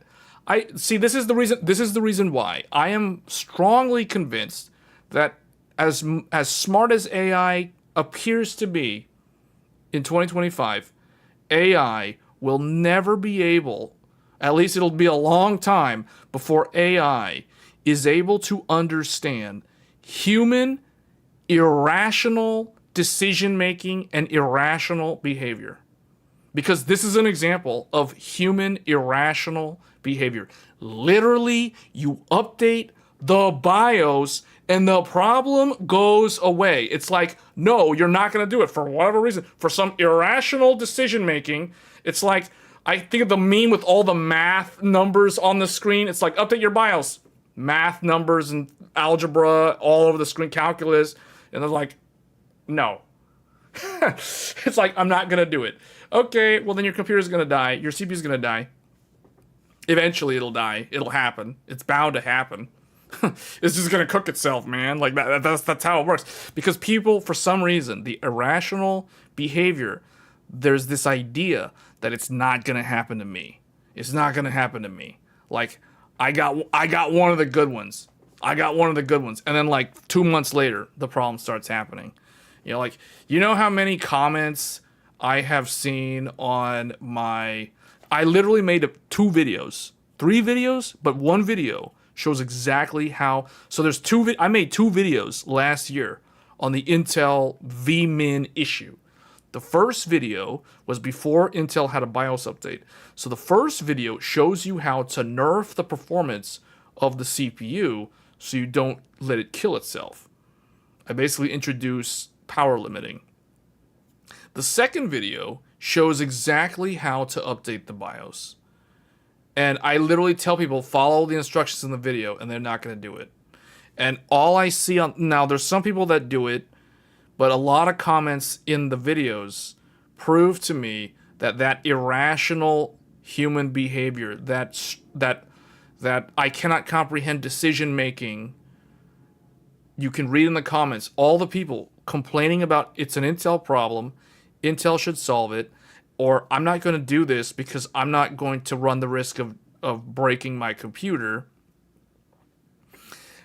And it's like, okay, if it happens to me, I'm going to do the RMA. And what the worst scenario is, it started happening to me, so I sold it to someone else. That is really wrong. That's like the worst response that I've seen. People stating that their computers started failing, so they're going to sell it on like Craigslist or like eBay, or they're going to sell it to like an acquaintance at work or something. I'm like, really? You're going to do that? Like, why would you do that, dude? Who would sell what they know is defective to someone they know? Like, that is like, what?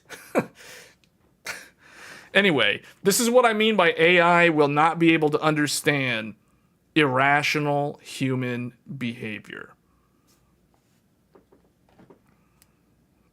No, Mike, you're there. I can see your comments. I'm just telling my story the whole time. I'm just in the zone telling the story, man. Oh, also, by the way, for those of you that do not know, you may or may not have noticed that we are streaming in 4K 60. And when I stream in 4K, the downside of streaming in 4K is there's like a 17 to 20 second delay from the time I say something or you guys see me do something on the screen before you guys see it. So likewise, there is a delay in my response to the chat because of all that 20-second delay. So if I'm not immediately responding to the comments, it's because of the delay, or it's just because I'm just telling the story.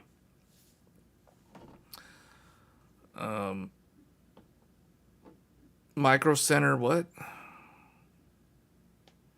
Micro Center does what? Intel will pay Micro Center, Best Buy, and B&H to do the BIOS upgrade. Just supply with until they will say. Oh, really? Okay, I did not know that.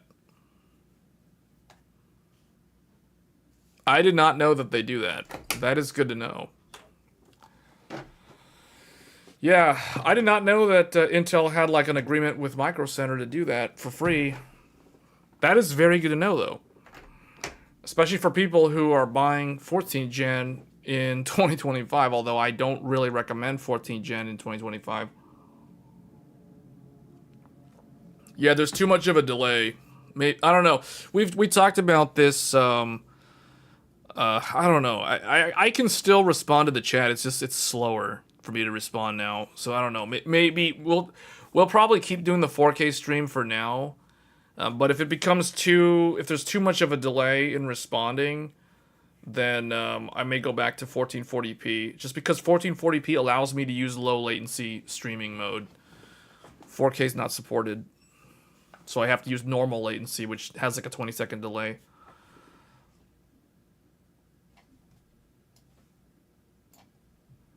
Okay.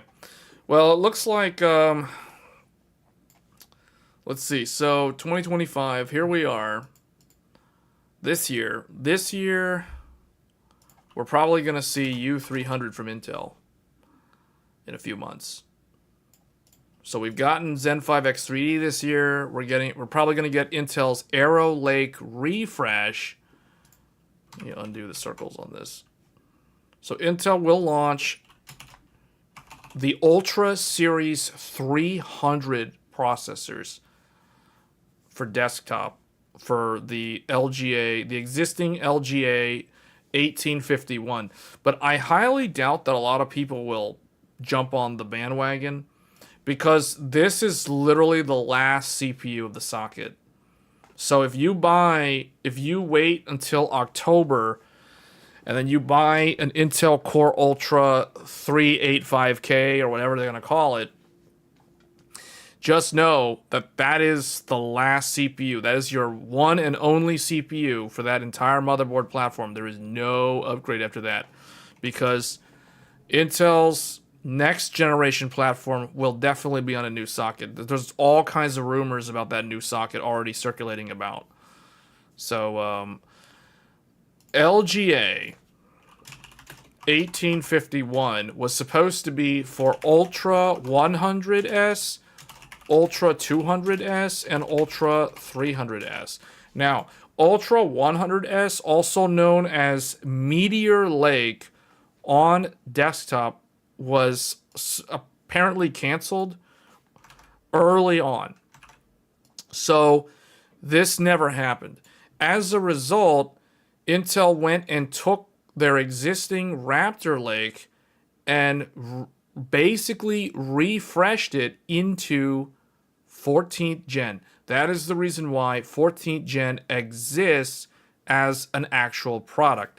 Because originally, the LGA 1851 was supposed to launch a year ago, or like almost 2 years ago now, actually. It was supposed to launch in 2023, or like the very end of that year, Q4, holiday season, that kind of thing.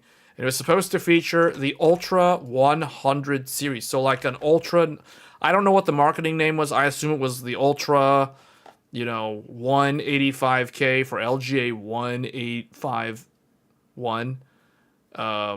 But it got canceled. So this ended up not existing. Now this did exist in the laptops. So you had Meteor Lake in the laptop space. So that's what you had in the mobile market, but you didn't get a desktop platform featuring Meteor Lake. So this doesn't exist, so this is not here. So automatically, the very first CPU generation was never available. So that's the reason why it's like, oh, there's only one CPU. So then Arrow Lake came out last year. That's Ultra 200S. And then this year, we're most likely getting a repeat of Arrow Lake, just like we got a repeat of Raptor Lake in 2023 with 14th gen. So this is basically another 14th gen. It's another rehash of an existing architecture, existing CPU. So this is going to be Arrow Lake refresh. So technically, there was supposed to be 3 CPU generations for LGA 1851, aka Z890. However, this first one never existed in the consumer market.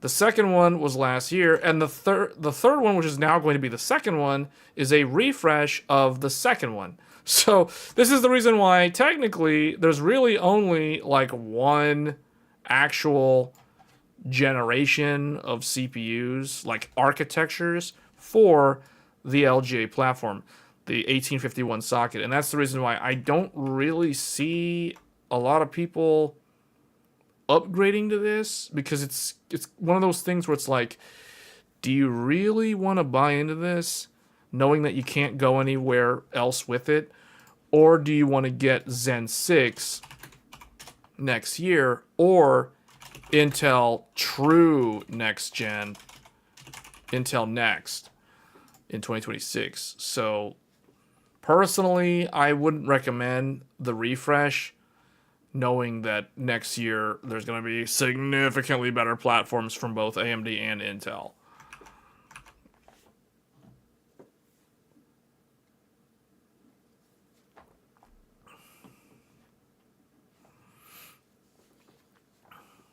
Well, I want to say that that's the first I've ever heard of that program about Intel paying retail to do BIOS updates.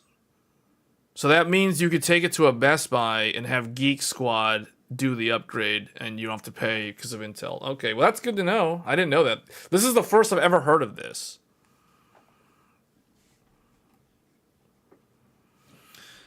So this is the time frame for the launches, for product launches.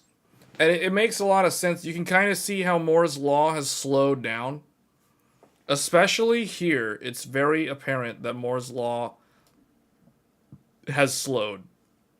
Because now you're getting one CPU that, what it used to be, you could do like one CPU, although technically Zen Plus is a refresh of Zen 1, but it was notably better than Zen 1. So it's almost like you got one new CPU every year up until the end of the decade. Then now it's like you get one new CPU every 2 years, it seems. This is the reason why I tell people you have to understand the history to be able to figure out how to predict when a product is going to launch. Now, doesn't mean that I'm 100% accurate here, but what I'm doing here with this timeline is I'm using historical fact to make an educated prediction about how a company's product roadmap will unfold. I'm not just like randomly making this up. Everything that we've done up until this point is fact.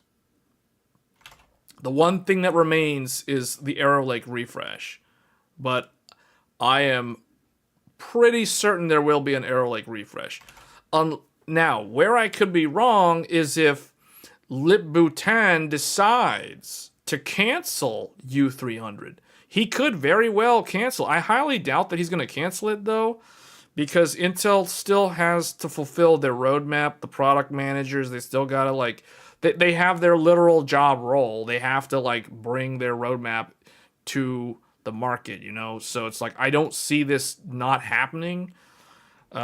Even with all the layoffs and chaos and all that, all the bad news surrounding Intel these days, I'm pretty sure we're going to see an Alder Lake refresh in October.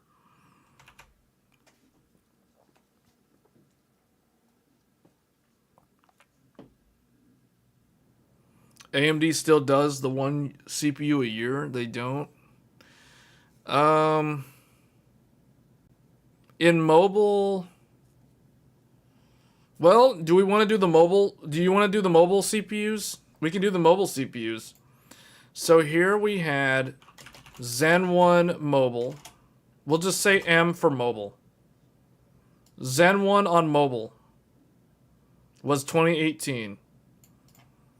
Zen 2 mobile was like 2019. But the thing is, actually, was that really Zen 2 mobile?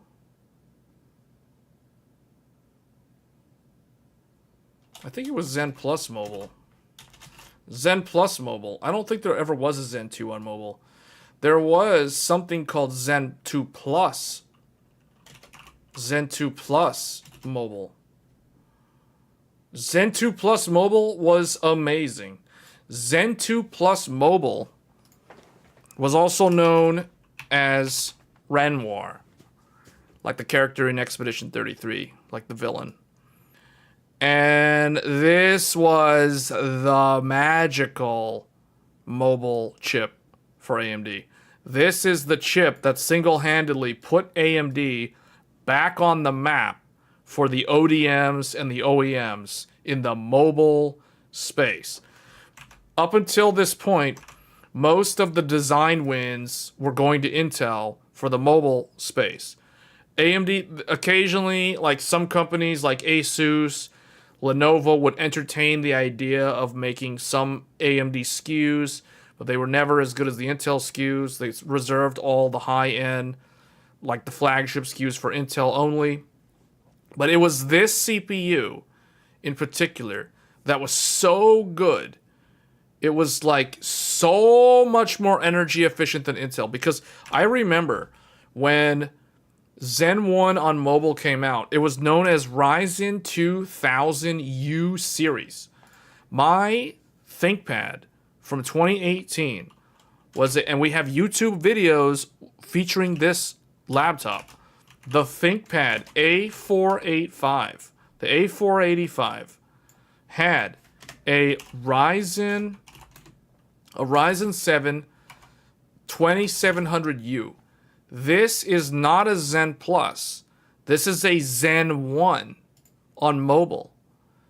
And it was good if the manufacturer of the laptop put a big battery in the laptop. But if you had like a tiny, like people were putting like 48 watt hour batteries in with these things, or like 24 watt hour plus like you could buy like an additional external battery that added like another 50 watt hours or whatever. Like if you weren't buying the external battery, or if you weren't buying the higher battery option, you were getting lousy battery life with this CPU on this platform. So, and that was kind of like, oh, AMD has lousy battery life. So the narrative became, oh, AMD has lousy battery life in laptops. That was largely because the OEMs were putting these really small batteries in with these AMD CPUs, and they were getting the bigger batteries in the Intel SKUs. And that's because, guess what?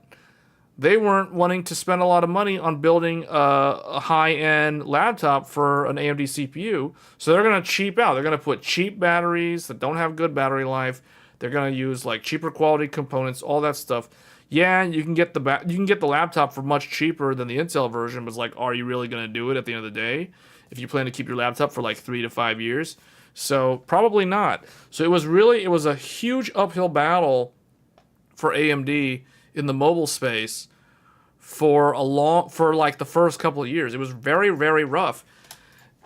Fast forward to the pandemic, they launched Zen 2 Plus, aka Renoir, aka Ryzen 4000 series, Ryzen 7 4800H. All of a sudden, AMD has the best CPU in mobile. And all of a sudden, everyone starts looking at AMD for laptops again. It's insane. Like, I remember that when this CPU came out, I was like, whoa, that's good. That's a really good. And then Lenovo made a gaming laptop that they started bringing to the market called the Legion 5. The Legion 5, featuring the Ryzen 7 4800H. Now the competing platform, you could get an Intel, what is it? The Core. You could get an i7, 99. What do they call those? 9900H or something? 9800H. 9800H, or no, maybe it was a 10 series. I forget. 10800H or something, 10700H. I forget what the Intel SKUs were. They had like weird number 10740H or whatever. They had a bunch of different ones. But during this time, you could get either a 9th gen i7 or a 10th gen i7 with the Legion 5i. I meant Intel version. So, and this was a better one. This one had better battery life, which meant the laptop was quieter. You could run it on battery longer. Also, when you unplugged both of them, the AMD one performed better on battery. Now, most people wouldn't game on battery mode. They'd be plugged into the wall if they're actually gaming. But still, the characteristics of the Zen 2 Plus mobile were very, very good. And that is what made a lot of the ODMs, the OEMs, the people who make laptops actually start paying attention to AMD. So this was a big win. But they still had to prove themselves. So even despite this, it would still be several more generations. So then they had the Zen 3. Zen 3 Mobile was 2021. Then they had, Zen 4 Mobile? When did Zen 4 Mobile come out? Was Zen 3 Mobile here? I forget what they did. Did they even do Zen 3 Mobile? Yeah, they did. They did do Zen 3 Mobile. Oh, that's right. They did Zen 3 Plus Mobile in 2022. That's because I know this because my big ThinkPad is Zen 3 Plus. I have a ThinkPad P15V Gen 3, which we have featured in several YouTube videos. This features a Ryzen 7 6800H. This is Zen 3 Plus on mobile. This has DDR5 SODIMM.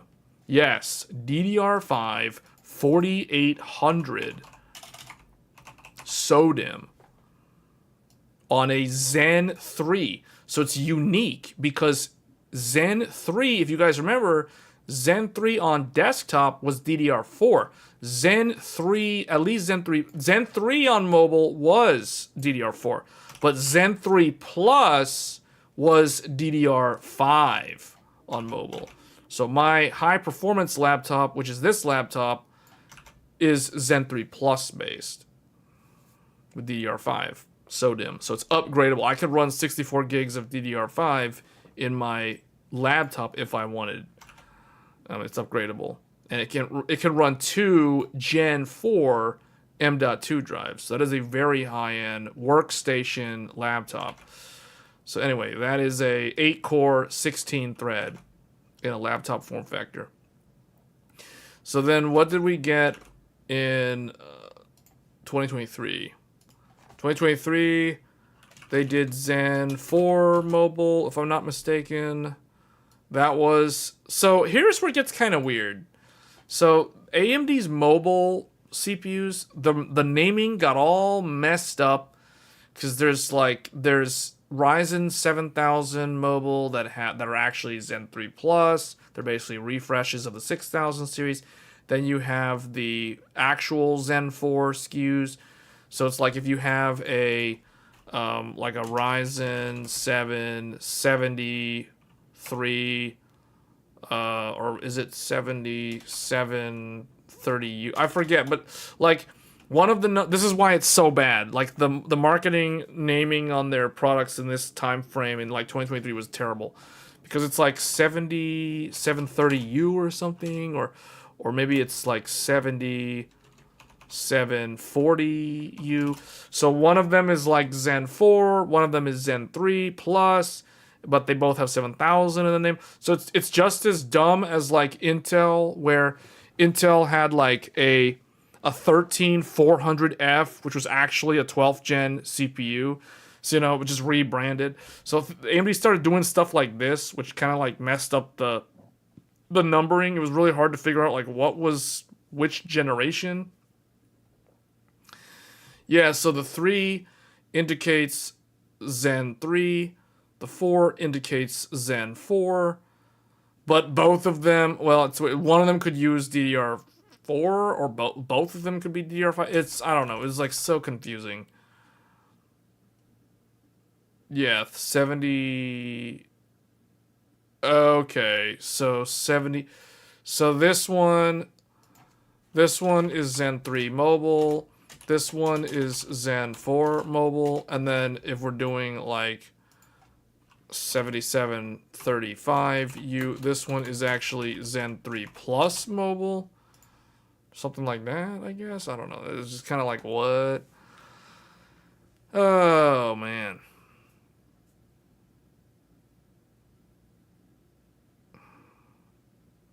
So I don't know. Like, it got really confusing. And then you had, what did we have from them last year? Oh, last year was weird because they did Zen 4 Plus, right? Which would have been the one that Fake Frames always tells me, like the Ryzen 8000. The Ryzen 8000. There was Ryzen 8000.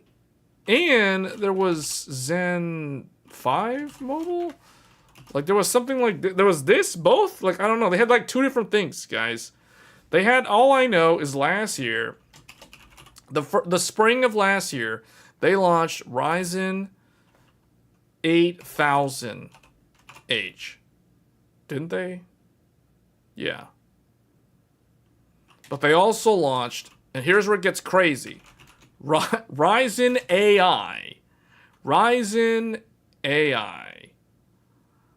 And this one was the... What do they even call this? I don't even remember. Man, I don't even remember what's in my small laptop. They had the Ryzen AI... Oh, yeah. The 300. 300. Yeah. Ryzen AI... 9HX3. Yeah, that thing. I was looking for like what number it was. It was like 300 series. So Ryzen AI 300. This is Zen 5 mobile. This is Zen 4 Plus mobile.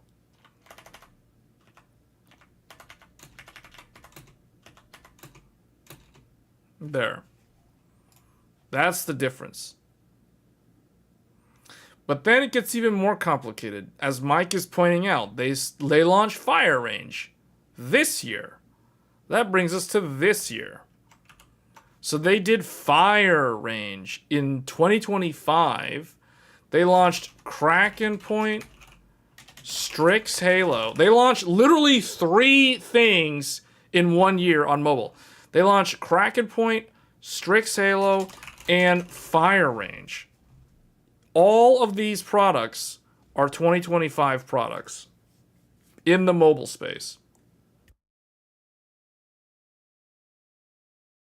So there's like a bunch of stuff that just all showed up this year. Last year was Zen 5 with Strix Point. It was Zen 4 with what was the one? What was the other one? Phoenix. What was Ryzen 8000? Zen 4 Plus. Zen 4 Plus mobile. It was the Ryzen 8000. I forget what it was called. Was Phoenix? No, Phoenix was 7000. Phoenix was like Zen 4 mobile? I don't remember anymore. It gets too confusing. So they had like 3 things of products in mobile space this year. But at the end of the day, all of these are Zen 5 mobile.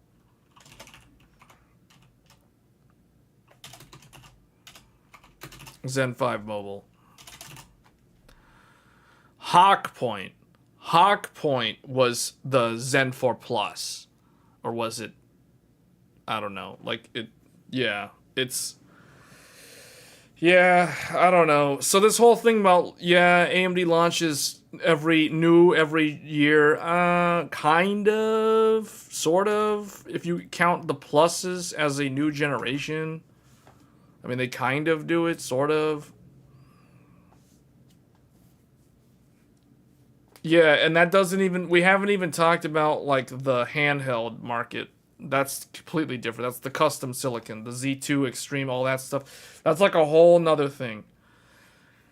But, now that I think about this, thinking about how AMD and Intel have competed with each other in the last 5 years,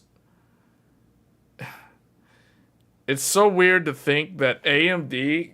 I think of Age of Empires 2 or StarCraft 2, like an RTS. AMD is like that Zerg player that keeps expanding early. Like they keep doing the early expand strategy.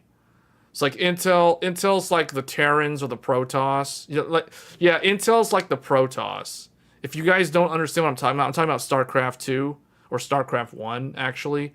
Because I didn't play a lot of StarCraft 2. But StarCraft, for those of you that know, there's the Terran, which are basically the humans. There's the Protoss, which are basically like the advanced alien civilization. Then there's the Zerg, which is basically like aliens.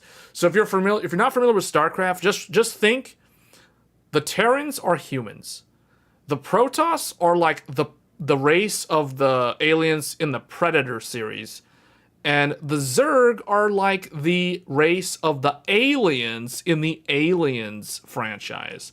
So you have aliens, Predator, and humans. That is essentially StarCraft. So it's like Intel is like the advanced alien civilization, like either the Predator race or the Protoss race from StarCraft. Predator, as in the alien race in the Predator movie franchise, because you guys know Alien versus Predator, those stuff. That's what I'm talking about. So Intel's kind of like they're advanced from the start. They had an advantage, like they had the innovation, so they're like the most advanced civilization, like the Protoss.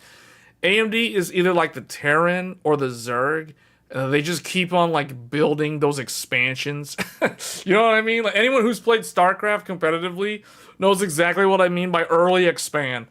Zerg, just put that hatchery like 7 minutes into the game, you start that second hatchery. You know what I'm saying? You got to get the second hatchery going. You scout it out. You start building the second one. So it's like AMD is like the Zerg player. They went over and they're like, oh, we're gonna buy Xilinx. You know, like, oh, now we're gonna have like some we're gonna have like the chipsets for FPGAs. It's like, and then they're like, oh, let's go talk to Sony. Long time ago, they're like, go talk to Sony and Microsoft and start building consoles. Oh, let's start making handhelds. Let's talk to Asus. Let's make the ROG Ally. Oh, let's talk to let's get with Steam and make the Steam Deck. You know, like let's start making all these random different.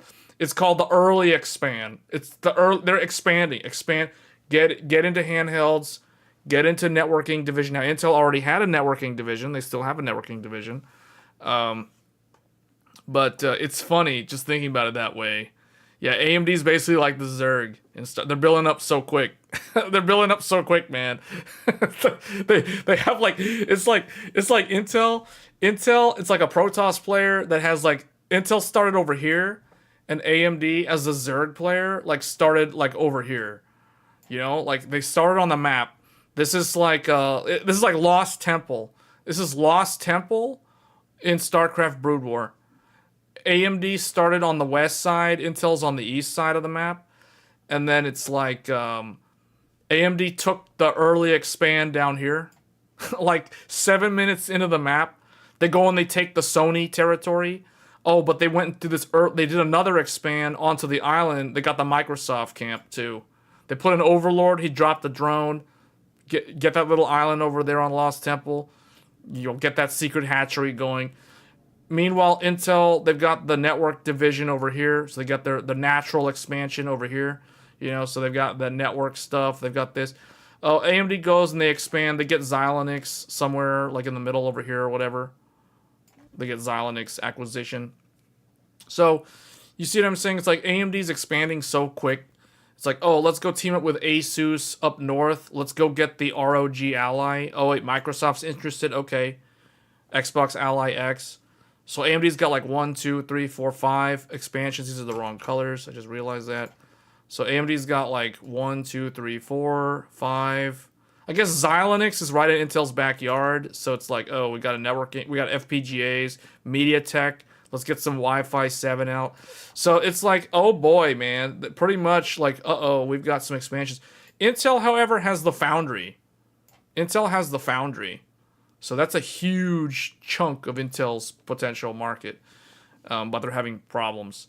But yeah, AMD has basically expanded so much like a Zerg player in StarCraft 2 that it's like, oh dear, I don't know what we're going to do now. They're going to rush me. They're going to rush Intel down with the Zerglings and the Mutalisks. It's Zergling plus Mutalisk. It's that old strat. You got Zerglings plus Mutalisks. Oh boy. Or they're just going to mass Hydras. The most basic strategy, just mass Hydras. That doesn't really work all that well, but hey, it can hit air and ground. Get some lurkers. You know what I'm saying? Get some lurkers in there. I don't know. I don't think a lot of people watching the stream know about StarCraft, but if you do, you probably found this kind of entertaining. Just saying. Z2 Go is the only volume in the channel today. That is Legion. Wait, what? Oh, you're talking about the handhelds. Yeah. And the Extreme Claw. What is you mean the HX370? What does GDP stand for? GDP, I'm pretty sure that's not gross domestic product. GDP win for, what does GDP stand for? You're basically saying they got a win for the what is that, Kraken point? Or no, that's Strix point, isn't it? The 370, HX370 outnumbers all Z2 in the channel today from Asus and MSI. Barely the 1X player is, I'm not sure what these things are, but I don't know. Is that like the Asia market or something? I don't know what you're referring to there. Okay, but you guys can see kind of how this is played out. So this is the reason why there's a lot of talk of Intel getting out of the foundry business, because AMD, by getting rid of their foundry and then making a lot of really good decisions in the last decade, it's starting to really pay off. There's a lot of momentum. They got PS5. They've got all the consoles except one, Nintendo. That's Nvidia. But they've got all the handhelds. AMD's basically got the entire handheld market except for the Switch. So that's Nvidia. Now, granted, the Switch by itself is larger. The entire Switch install base is on an order of magnitude larger than the entire... Like, if you take all the Steam Decks, all the Z2 Extremes, all the handhelds from Asus, Lenovo, anyone else, you take all of them and you combine them all into one category, basically AMD handheld, that is still way smaller in market share compared to Nintendo. So Nvidia, even in the handhelds, Nvidia is still the most dominant player in the handheld market. Nvidia and Nintendo have the lion's share by far of the handheld market. It's funny because it's like, man, it makes you realize competing with Nvidia, that is a monumental task. To go up against Nvidia is not easy, as we have already shown with the GPU market. But here we are talking about the handheld gaming market, and Nvidia is still the #1 brand. A lot of people don't know it, but Nintendo equals Nvidia under the hood. So that is a very interesting discussion in itself. But anyway, let's kind of move on from this topic now. I think we've talked a lot about the CPU war between AMD and Intel, and how Intel, by keeping their foundry, they're struggling. But I kind of think Intel needs to keep their foundry. And I think a lot of people agree that they need to keep the foundry. Now, Intel themselves might not think they need to, but there are articles out there talking about how they should keep it. So let's start going over some of these briefly. So Intel unveils the US AI narrative, emphasizing its patriotic mission and positioning Team Blue as America's sole option for advanced chip manufacturing. So here we go. They were basically appealing to the current administration and to the public at large that they are America's hope. They are the hope of America. Intel is a representation of America's strong. The strength of America is reflected in the strength of Intel. If Intel is weak, America is weak. If Intel is strong, America is strong. This is kind of the marketing narrative that they're going by, because they're trying to get public perception to improve across the board by appealing to the U.S. market and the U.S. government to an extent directly. So Intel is now in the pursuit of showcasing its commitment to U.S. manufacturing and technologies, especially after the recent political situation around the firm. Intel reveals plan to deploy AI agents for the U.S. military as well, showing deepened cooperation with the nation. All right. So here we go. Someone posted on Twitter, U.S. AI built by Intel. Built for the mission. Backed by trust. That's the power of Intel Inside. This is the most bizarre marketing thing I have ever seen in a long time. This is the first time seeing this, guys. With 5 decades of US-based manufacturing and ready to deploy AI solutions. Intel is a proven partner to help the public sector implement AI securely and at scale. So Intel has yet to reveal the specifics of the US AI narrative, but according to the details... So this is a very interesting thing because it's like they're clearly not competitive with NVIDIA in the AI space. They're like the third guy on the list, at least, if not probably lower down the stack, because you have all those software companies like Microsoft and OpenAI and Google with their Gemini and Meta and everybody else. So you've got these guys trying to like basically propel themselves to the top in the face of the public. Now, everybody who knows technology knows that no one cares. Whoever's actually doing stuff with AI, they could care less about this because they don't have the software ecosystem that NVIDIA has, nor do they have the quick innovation in the chip space required to stay on the top like NVIDIA and AMD.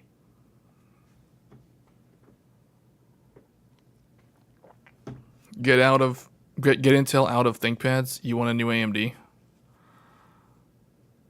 Hey, thanks for becoming a member, by the way. There are good AMD ThinkPads, though. I'm using an AMD. I got two AMD ThinkPads. I got one from like 3 years ago, and I have a new one. A new, like, travel companion 14-inch. It's great. Check out the new P series from Lenovo. The P14S, the P16S, and the T14S with the AMD inside. Those are really good. Real good. If you're looking for a ThinkPad with AMD inside, P14S, P16S, and the T14S. And I think there's going to be a T14. There might even be a T14 now. But there's some really good ones. And they've got the good batteries in them now. They have like all the connection. They got the USB 4 Thunderbolt in them. All of them. Let me see.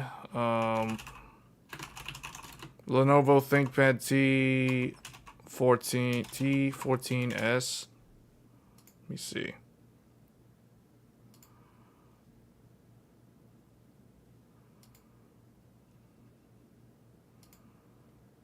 You just go to the Lenovo website.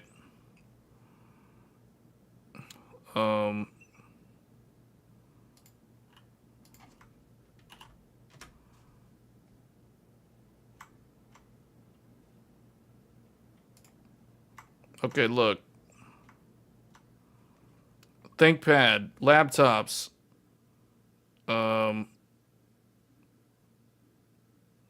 ThinkPad. You want AMD ThinkPad? They already have all of them. Shop the products. Now, unless you want an X series, which I personally don't use X series, these are Intel exclusive, at least for now. So there's a T series, there's P series. P series, shop now. View the P series. Okay, right here, let's take a look. Here's one. Here is the P14S Gen 6. And that is the P16. And then also the P16S. Oh, that's P14S, P16S. Here's P16S. And there's also T14S. It might even be T14 now. So if you want 14-inch, there's this one.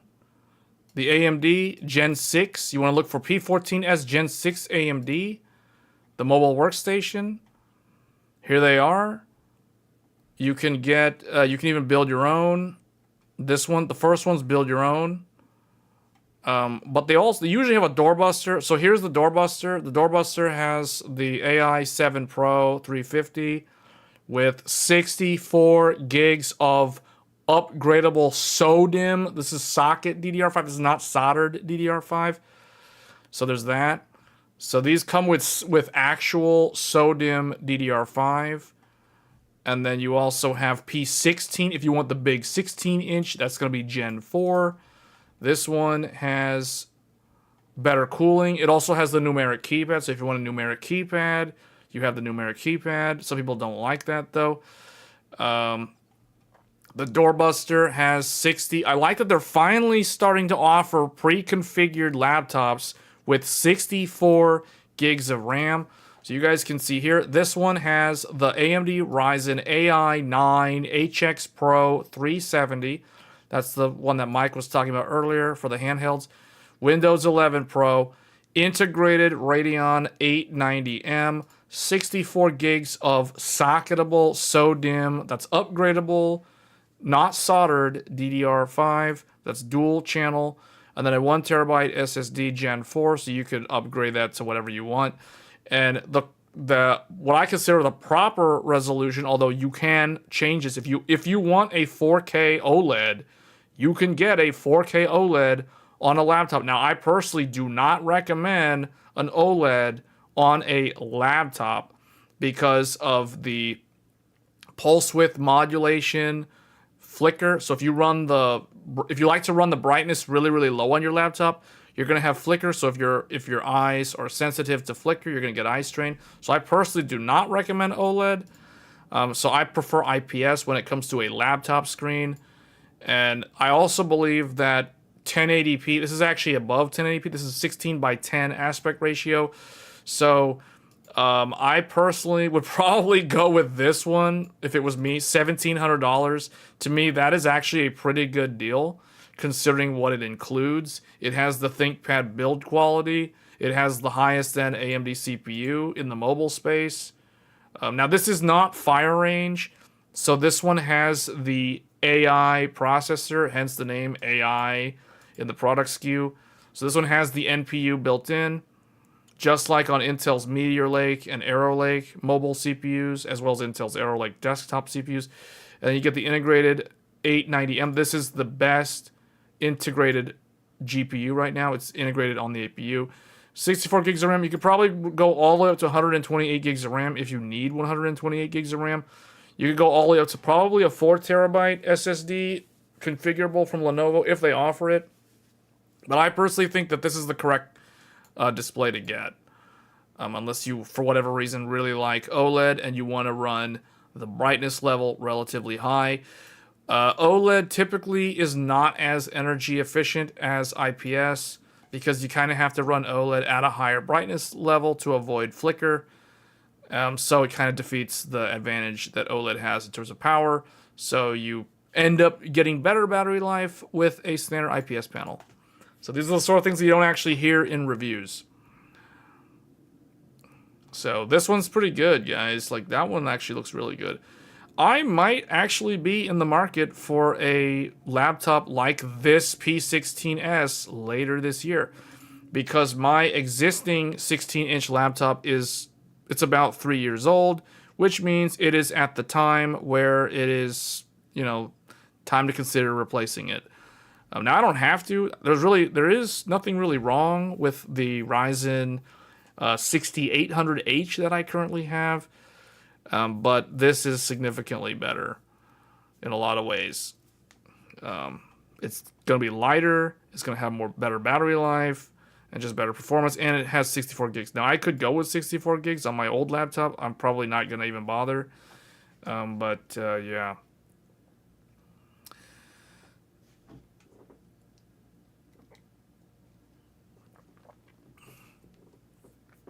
I don't know. I personally don't really care too much about Cam 2 because it's super expensive. So in some ways, there are advantages to running SODIMM because you have better freedom in terms of upgrading the RAM.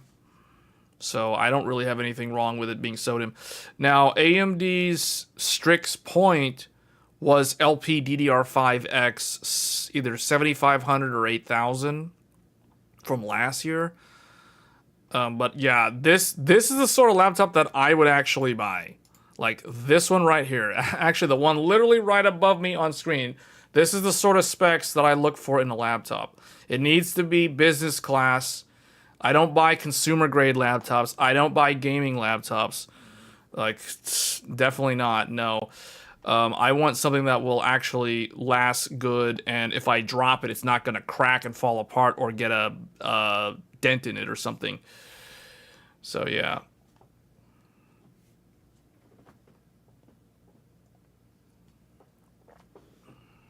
You have Hawk Point? Fire sale at Best Buy? Yeah, I mean, to me, I'm just too into the Lenovo ThinkPad ecosystem. I don't even really look at other brands. But that's just me. That is clear bias. Like, I straight up just buy ThinkPad. So you can pretty much say I'm a ThinkPad fanboy, I guess. I'm openly admitting that. I'm a ThinkPad fanboy. It's like all my laptops from the past 10 years are all Lenovo ThinkPads. So, yeah, I don't have a lot of experience with the other brands. I'm not going to say that the other brands are bad, but I can tell you the ThinkPad brand is good. So, yeah, this one right here actually is what I would consider buying with my own money. This one. Like, literally as it's configured.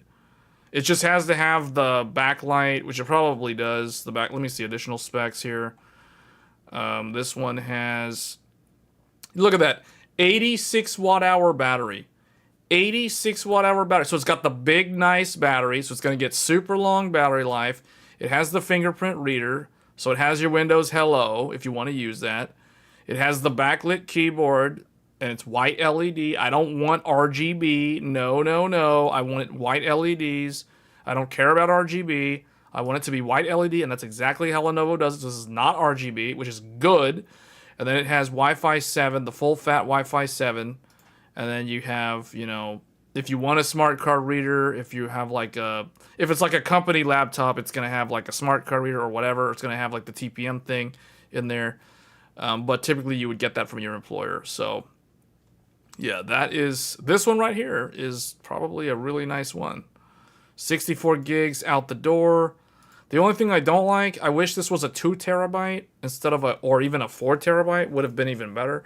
But yeah, this is fine. For a laptop, 1 terabyte is still very good, I would say. Like, when I think of laptops, I think of like a lot of stuff is going to be cloud-based, so you're going to be accessing the cloud a lot. You might use a docking station. You can have your external storage connected to a docking station. If you want to play games, you literally use a Thunderbolt external enclosure. We have done a video on this recently. So you can run an external graphics card and hook that up to the monitor. So you can play 4K gaming on like a 5090 in a docking station.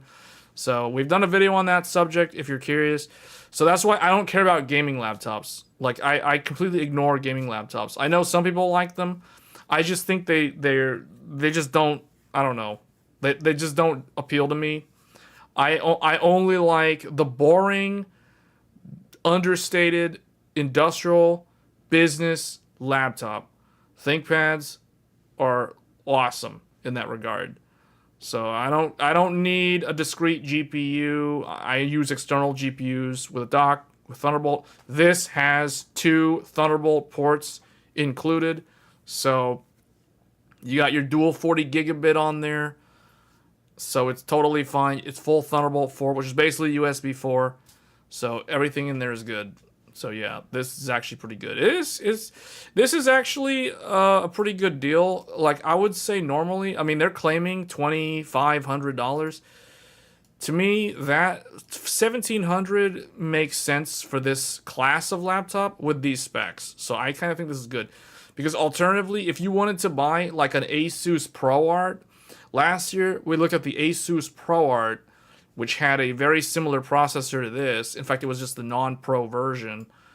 And that one was like $2,700 at Best Buy. So, yeah. Any recommendations for casual use? Well, I mean, I would still recommend this for casual use. Like, I'd probably recommend you consider the 14-inch.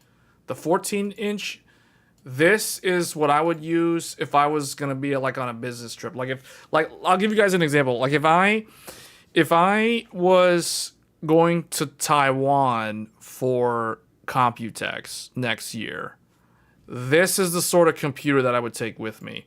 If I had the larger one, I would consider taking the larger one with me. But realistically, I'd probably take the smaller one. I would take a 14-inch with me. This is what I call the airplane. This is the airport companion. Like, this is what you take on to business trips. This is what you go to business meetings with, and you take notes and you sit there and you look like you know what you're doing. You know what I'm saying? Like, that is basically what these laptops are. These 14-inch with super good battery life, super lightweight. In fact, you know what? I might need to do a video on one of these real soon. Because we probably do need to do a video on this.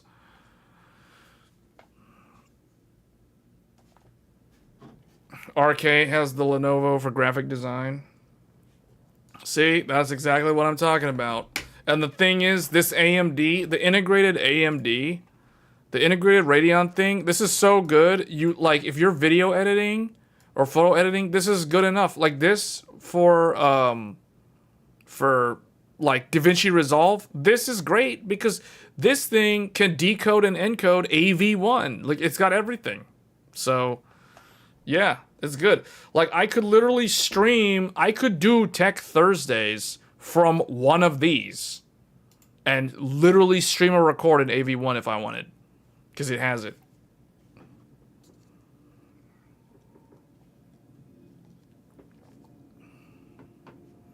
These are laptops that are built to last. Like, I have looked at a lot of consumer laptops in like Best Buy over the years, and the build quality just does not come close to one of these. Like, you want a laptop that will last a long time, you get a business laptop. You don't buy a consumer laptop.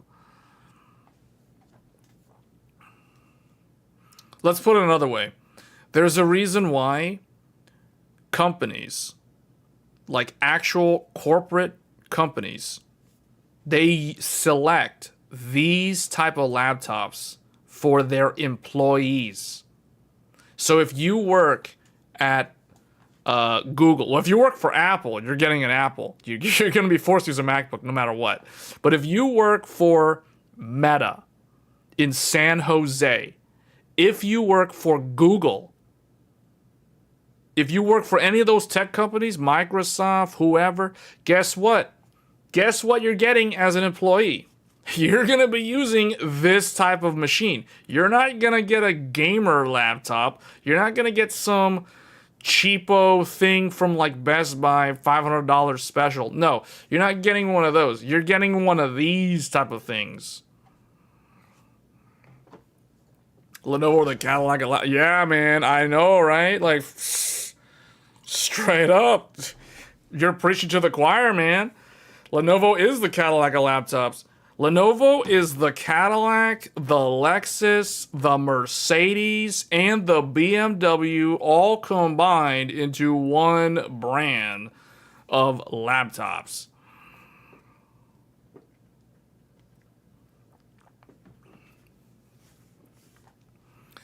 So yeah, this is what I would get. I'm not getting anything else. So if the more I look at this, the more I kind of want to get this thing. But I need to turn. Okay, we got to switch, man. I can't. It's like I can't.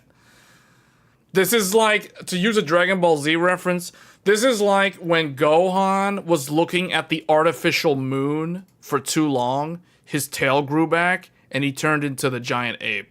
Like, the more I look at this, the more I want to buy this. So I need to stop looking at this. It's like I'm looking at the moon, I'm going to transform, you know? Like, and I got to stop looking at this.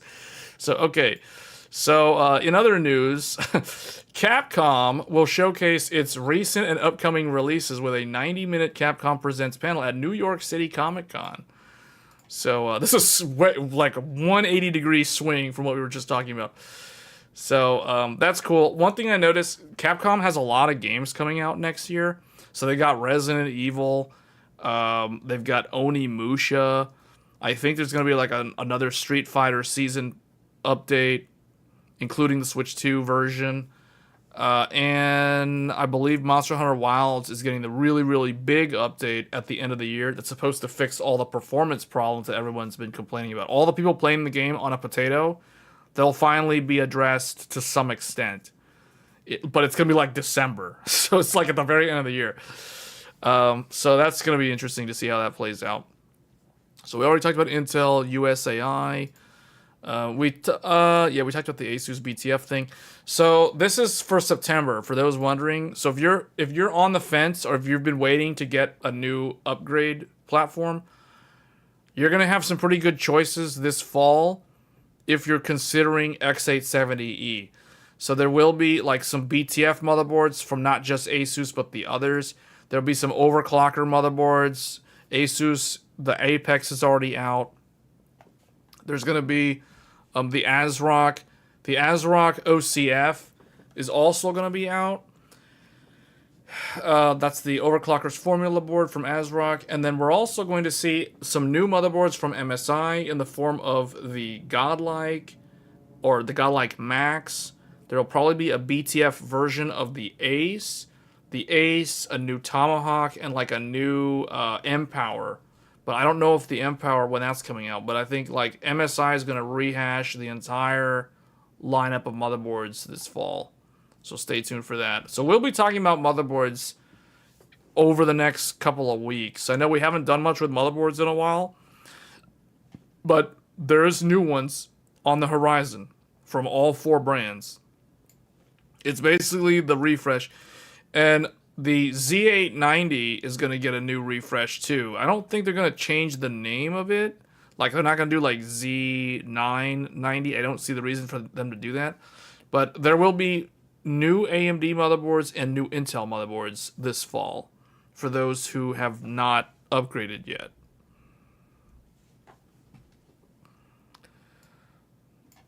Okay, so the last thing I wanted to go over, this did turn into a long stream. Okay, so the last 30 minutes, then we'll talk about my Threadripper review. So the Threadripper review that I did, we've got some benchmarks. I just kind of wanted to go through the review results here with the audience. I heard rumors of Lords of the Fallen 2 to be announced in Gamescom. That could be true. I'm not going to confirm or deny that rumor. But you think about it, Lords of the Fallen came out in 2023. So that was 2 years ago now. It's been almost 2 years. It was October of 2023. And that was a really good game. And they definitely did get funding from, I think one of the backers was, if I'm not mistaken, Microsoft. It might not have been Microsoft, but it was a large studio. I don't think it was Sony. It might have been Microsoft, to help them get the funding they needed for Lords of the Fallen 2. So yeah, they may announce it. I'm not 100% sure that they will, but they might do it because it has been 2 years, and you gotta think, like, just looking at other game companies as an example. So From Software, Sekiro was 2019. 2 years later would have been 2021. And they announced Elden Ring in 2021. And then it launched in 2022. So 2 years later, okay, let's go back to Lords of the Fallen. Lords of the Fallen, they announced it this Gamescom, which is literally in a couple of weeks. It'll probably come out, I would say, a year from now. Possibly. So it'll be like, yeah, it'll be a year from now. Or they'll just kind of teaser trailer it and they won't tell you anything. And the tentative date that they're not 100% certain on is a year from now or early 2027, I would guess. But who knows? I don't know. I'll definitely play it, though, regardless. Lords of the Fallen was literally one of my favorite games of 2023. Okay, so this is the test system that I used to do the review on the 9950 or 9960X. It's with a Silverstone liquid cooler with 128 gigs at 6400. This was the AMD platform, so we used the Godlike with these CPUs to get the results. This was the Intel platform. So this is the ROG Maximus Z890 Hero. Now, there is a mistype in this. I caught it after I uploaded the video. So I accidentally put 4 times 48 in here, but it's actually 4 times 24. So it's identical to what was in the AMD system. So we did 4 times 24 for a total of 96 gigabytes on the AMD. On the Intel, it's exactly the same. It's 4 times 24 equals 96 at 6400. So exactly the same speed, exact same cache latency, same capacity, single rank, all that stuff. So that way it's an apples to apples comparison. And then, okay, so the first benchmark result here, for those that didn't watch the review, but I would appreciate it if you guys watched the review. The review is relatively short. I don't like to make super long reviews. I kind of let the results speak for themselves. But you can see R23, 61,295. So that is like what? About 10,000 points higher than the previous Zen 4 for the same exact segment. So these are both 24 core, 48 thread, Threadripper high-end desktop CPUs. And then the mainstream, it's very interesting. So all the Zen 5, X3D, and non-X3D are kind of in a very similar ballpark. And then Intel Core Ultra 285K is also very similar. It's right up there with those two. And then the previous Zen 4, 7950X, is 35,793. Now keep in mind, guys, that these are like stock settings. So this is literally PBO is set to auto, which means it doesn't actually change the power limits or mess with the voltages in any way. So this is basically like if somebody built a computer for a 24/7 stable operation. They don't want to overclock. We'll look at overclocking in future content, but if you literally want a stock experience and all you want to do is load Expo or XMP and just set it and forget it, these are the results across all of the platforms. So the Intel platform, these AMD platforms, these regular Ryzen desktops, these are all running at stock settings. Why do I do stock settings? Because I believe that, first of all, not everybody overclocks. And second of all, most people that are going to buy, that are going to spend this kind of money on a true high-end platform like Threadripper, they're probably not interested in overclocking. They just want their CPU to work out of the box with reliable performance. So that's kind of why I do things the way I do here. That's not really explained in the video. Maybe I need to explain that in the video, but I don't like to make these type of videos really, really long because I've seen the YouTube analytics and I've noticed that when it comes to benchmark videos, people kind of like skip around these videos. So if I make like a 20-minute or a 30-minute video, what I have found, and this is, I'm pretty sure this is true for larger channels that do similar content, they kind of just skip through to see the bar charts, and then they might watch parts of the conclusion, or they might watch parts of the intro to see the test setup and things like that.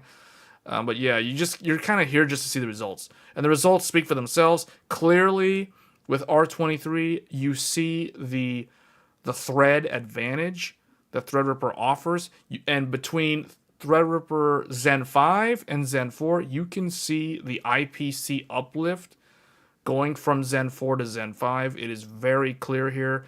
Now, it's also clear looking at regular Ryzen. You can see how the old Ryzen was 35, almost 36K, and the new Ryzen is like 40K to 41K.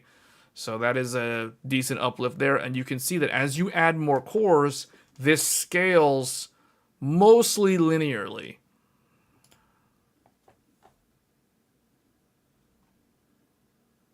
All right, this is an interesting one. This benchmark was one that I got a lot of people requesting that I do, the Corona 10 benchmark.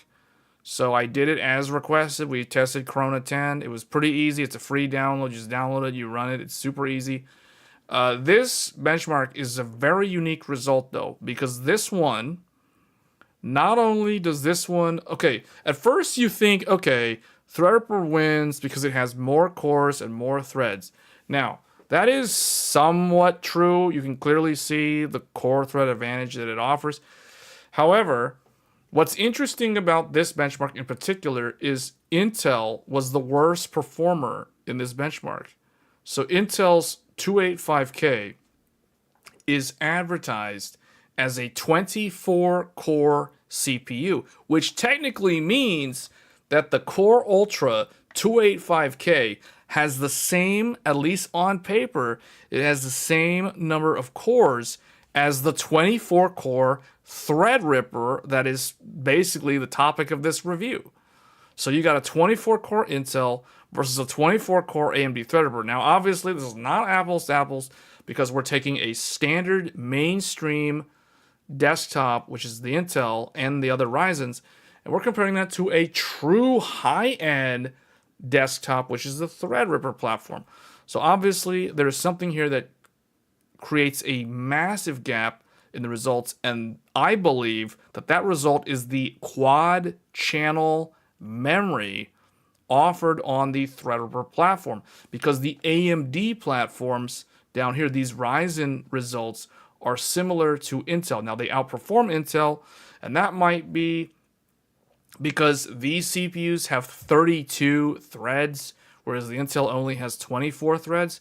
But Intel's going to say, hey, this is a 24 core. Those AMDs are only 16 cores. So depending on how you look at this, you might think, okay, this makes Intel look bad, or it makes Intel look good in the sense that, oh, Intel has less threads, but it's doing like, it's only like what is this, 14 million, 13 million? It's like 1 million. That sounds so bad to say. It's 1 million points worse than the similarly priced AMD CPUs, but it doesn't have hyperthreading.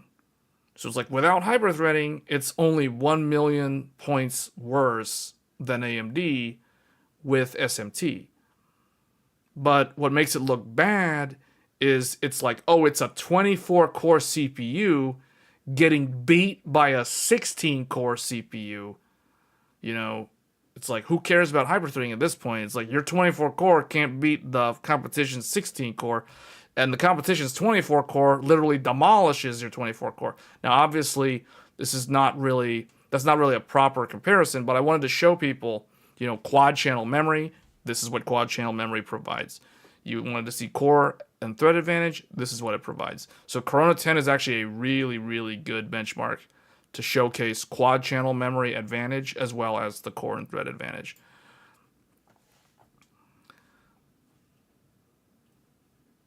All right, and then CPU-Z. Not a lot of other reviewers even run the CPU-Z benchmark.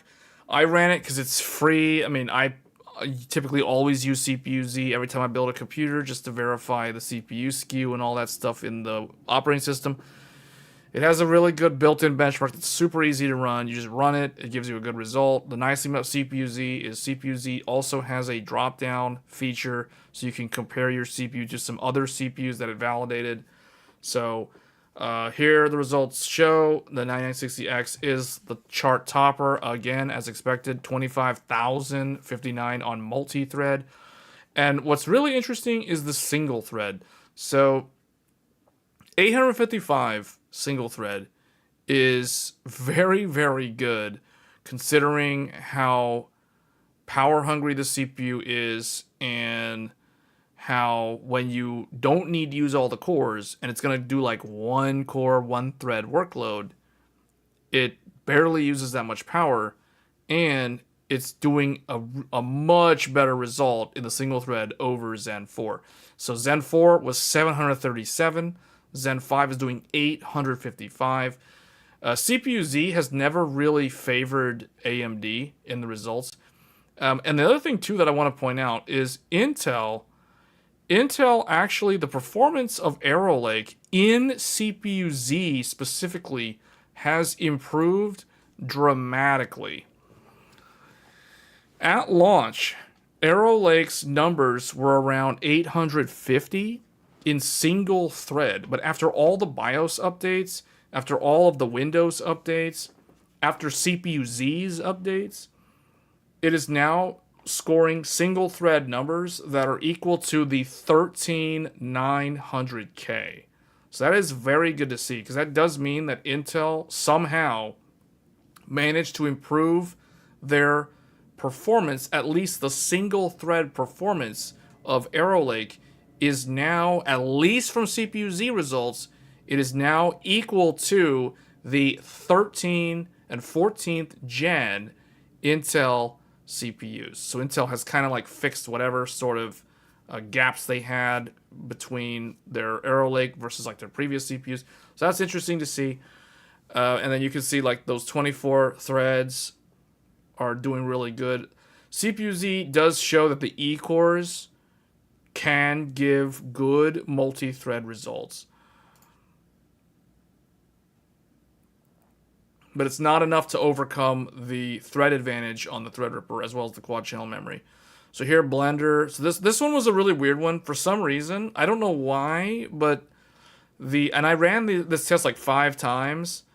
The 9950X, for whatever reason, this one just didn't do as well as the 9950X 3D. I really don't know why. Like I said, I ran the test multiple times and kept getting the same similar result. So the non-X3D Zen 5, for whatever reason, averaged 9.6 seconds to render versus only 6.3 seconds on the X3D version.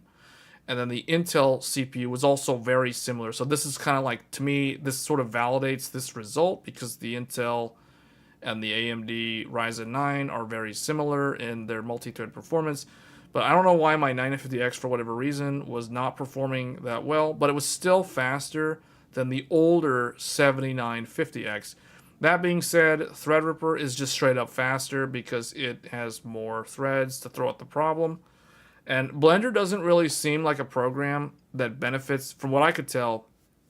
Blender does not really benefit from the memory channels. So if you're somebody who has, or if you're wondering like if quad channel memory is worth utilizing for Blender, it doesn't really seem to help too much. What does help is the thread count. So the cores and threads definitely show some scaling that way.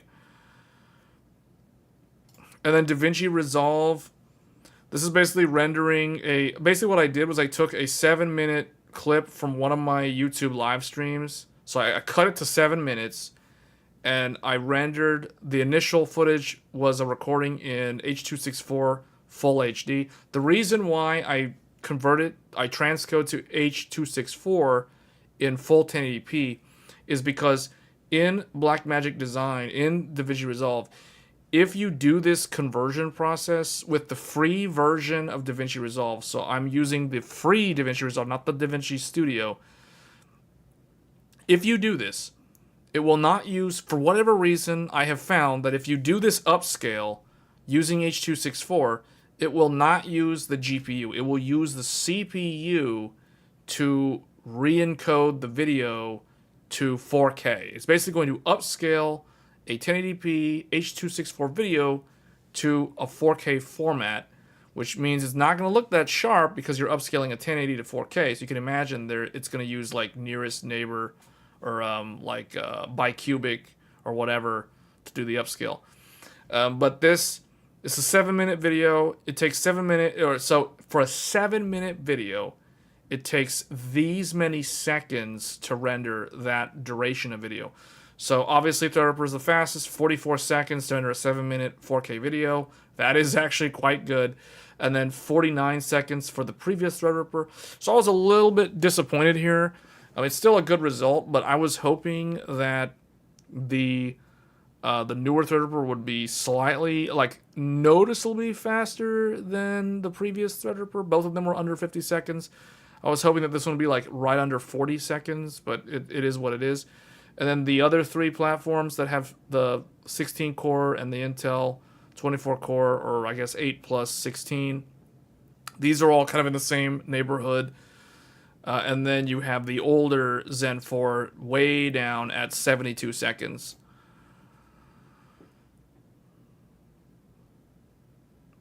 And then 7-zip, this one, AMD has always done very well in compression and decompression. This is something that Ryzen in general has always been a top performer in. Intel always gets demolished by AMD when it comes to compression and decompression. And what this also translates into is the cryptography. So decrypting and encrypting, basically like crypto. So crypto mining, for example, if you're doing CPU mining, these results prove why back in the day, just a few years ago, people that were doing crypto mining with CPUs, it was literally 100% Ryzen dominated. Like, anyone who knew anything about mining crypto and wanted to do CPU mining, they know that they're mining on Ryzen CPUs, not Intel CPUs, because this result shows compression, decompression workloads. Those are going to be somewhat similar to encryption and decryption, and AMD is very, very good at those workloads, as shown here. So you can see the effects of quad channel and thread advantage here really show those Threadrippers just shredding through decompressing files and then also compressing files. But most of the time you're going to decompress a file, so the yellow numbers are more important than the gray numbers here. But even the gray numbers, the Threadrippers are way ahead of everybody else. And then all the Ryzens, including the old, almost nearly 3-year-old 7950X, just completely demolishes the Core Ultra down here in dead last. But this is kind of an expected result because Intel has never really been a top performer in compression and decompression workloads when they are properly threaded.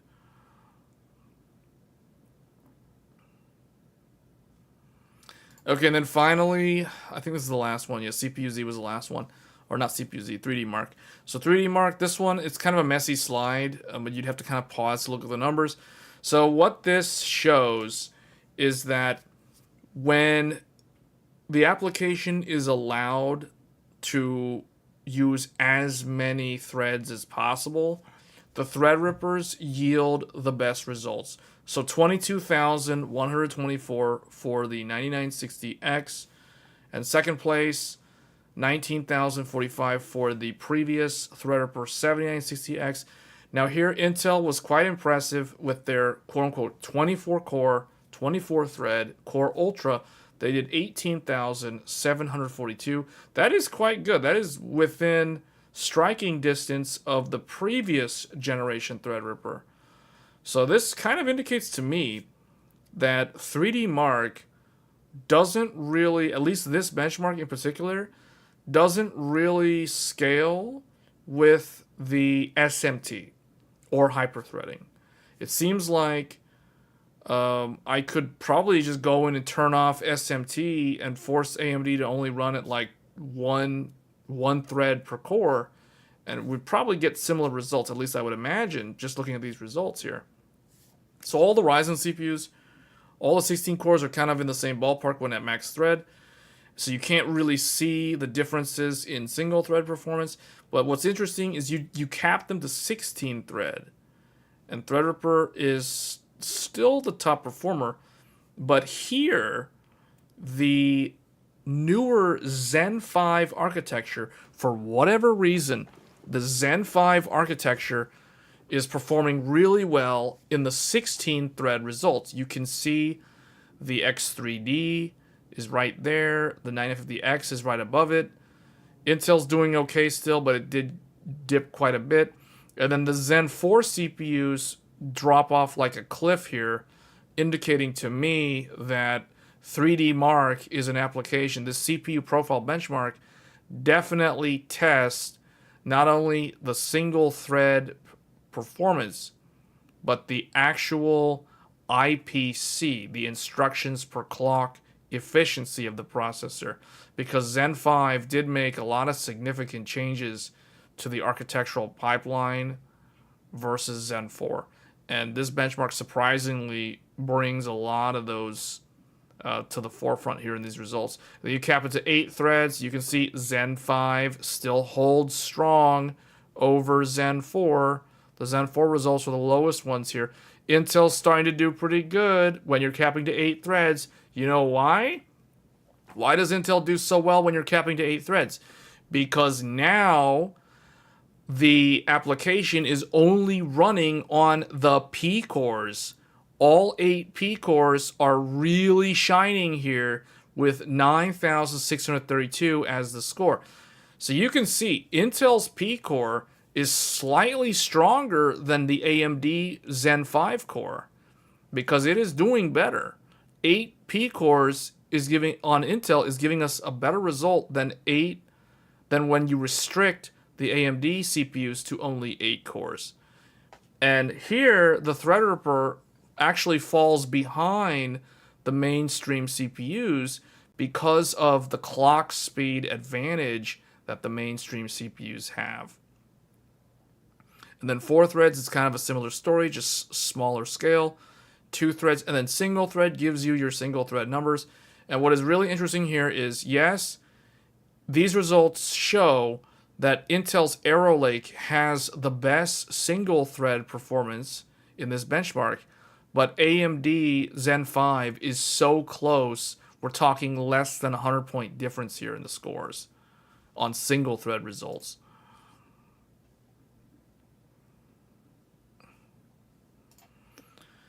So the benchmark results kind of show, Corona 10. These are the results. I like the Corona 10 results because that's a new one that I never tested before.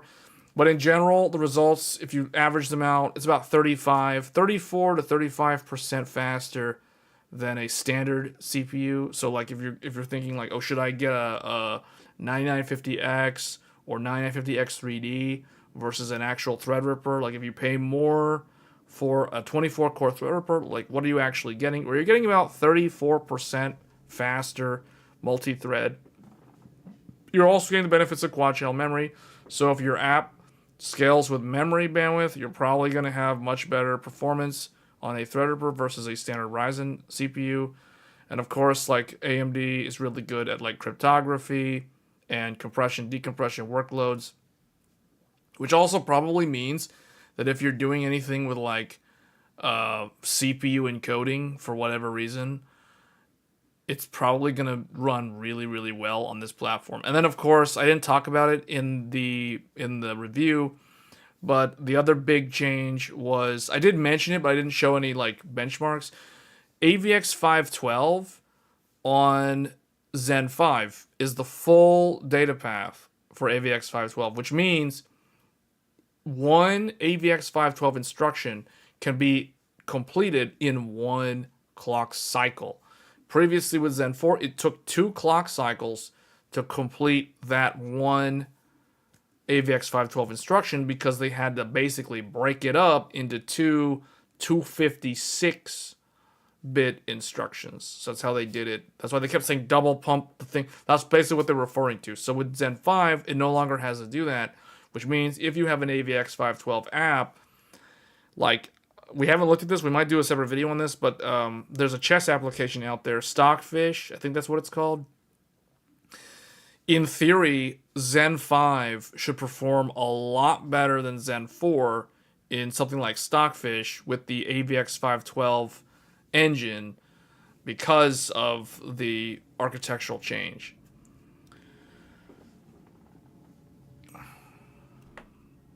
TR9K is still sample volume. Yeah, and it's always going to be like that. And technically, the way I see it, you're still getting a good deal because Epic is still way more expensive. If you wanted to run Epic on an actual in-home system, you know what I mean? Like, Epic's still going to be way more expensive. And it's like, does anybody actually need 12 channels of memory?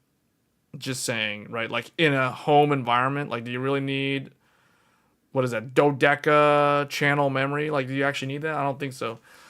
So, Epic is, unless it's like AM5 Epic, which I think is interesting. Because that might be where that dual 3D V-cache CPU comes into play. I think it's going to be an Epic processor. But anyway, guys, I think we're at the end of the stream. So, yeah, I think this is it. I don't know how long I talked about the benchmark results, but that's kind of the takeaway. I think like anyone who wants a true high-end desktop or just wants to not worry about PCIe lane sharing or any of that kind of stuff, I think it's the best platform currently. So, I mean, that's why it's my main platform, but yeah. All right, well, that's it for Tech Thursdays episode 122. We will be back next week for episode 123, and then there will not be, just a heads up, there will not be a Tech Thursdays the last week of August. So 2 weeks from now, there will be no Tech Thursdays. I'm actually going to be out on travel during that time, so there will be no episode, unfortunately.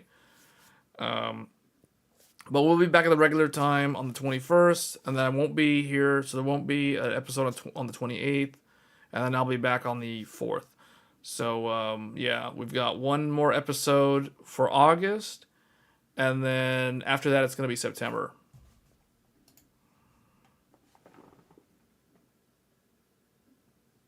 You think gaming consoles need to offer what?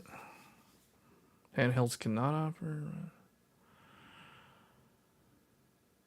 Well, the next gen gaming consoles need to have docking stations. They need to be like the Switch 2. That's what I think they need to do. The Xbox Ally will be able to do that. And I think whatever Sony's doing should do that. Anyway, guys, that's going to be it for this episode of Tech Thursdays. If you're new to the channel, do get subscribed. It does help me out. If you like these kind of long-form, open-ended discussions where we just talk about technology the whole time, do hit the bell icon to get notified when I go live. Sometimes we do live streams on the weekend that are more gaming focused, but we can still discuss like tech related topics. That's fine.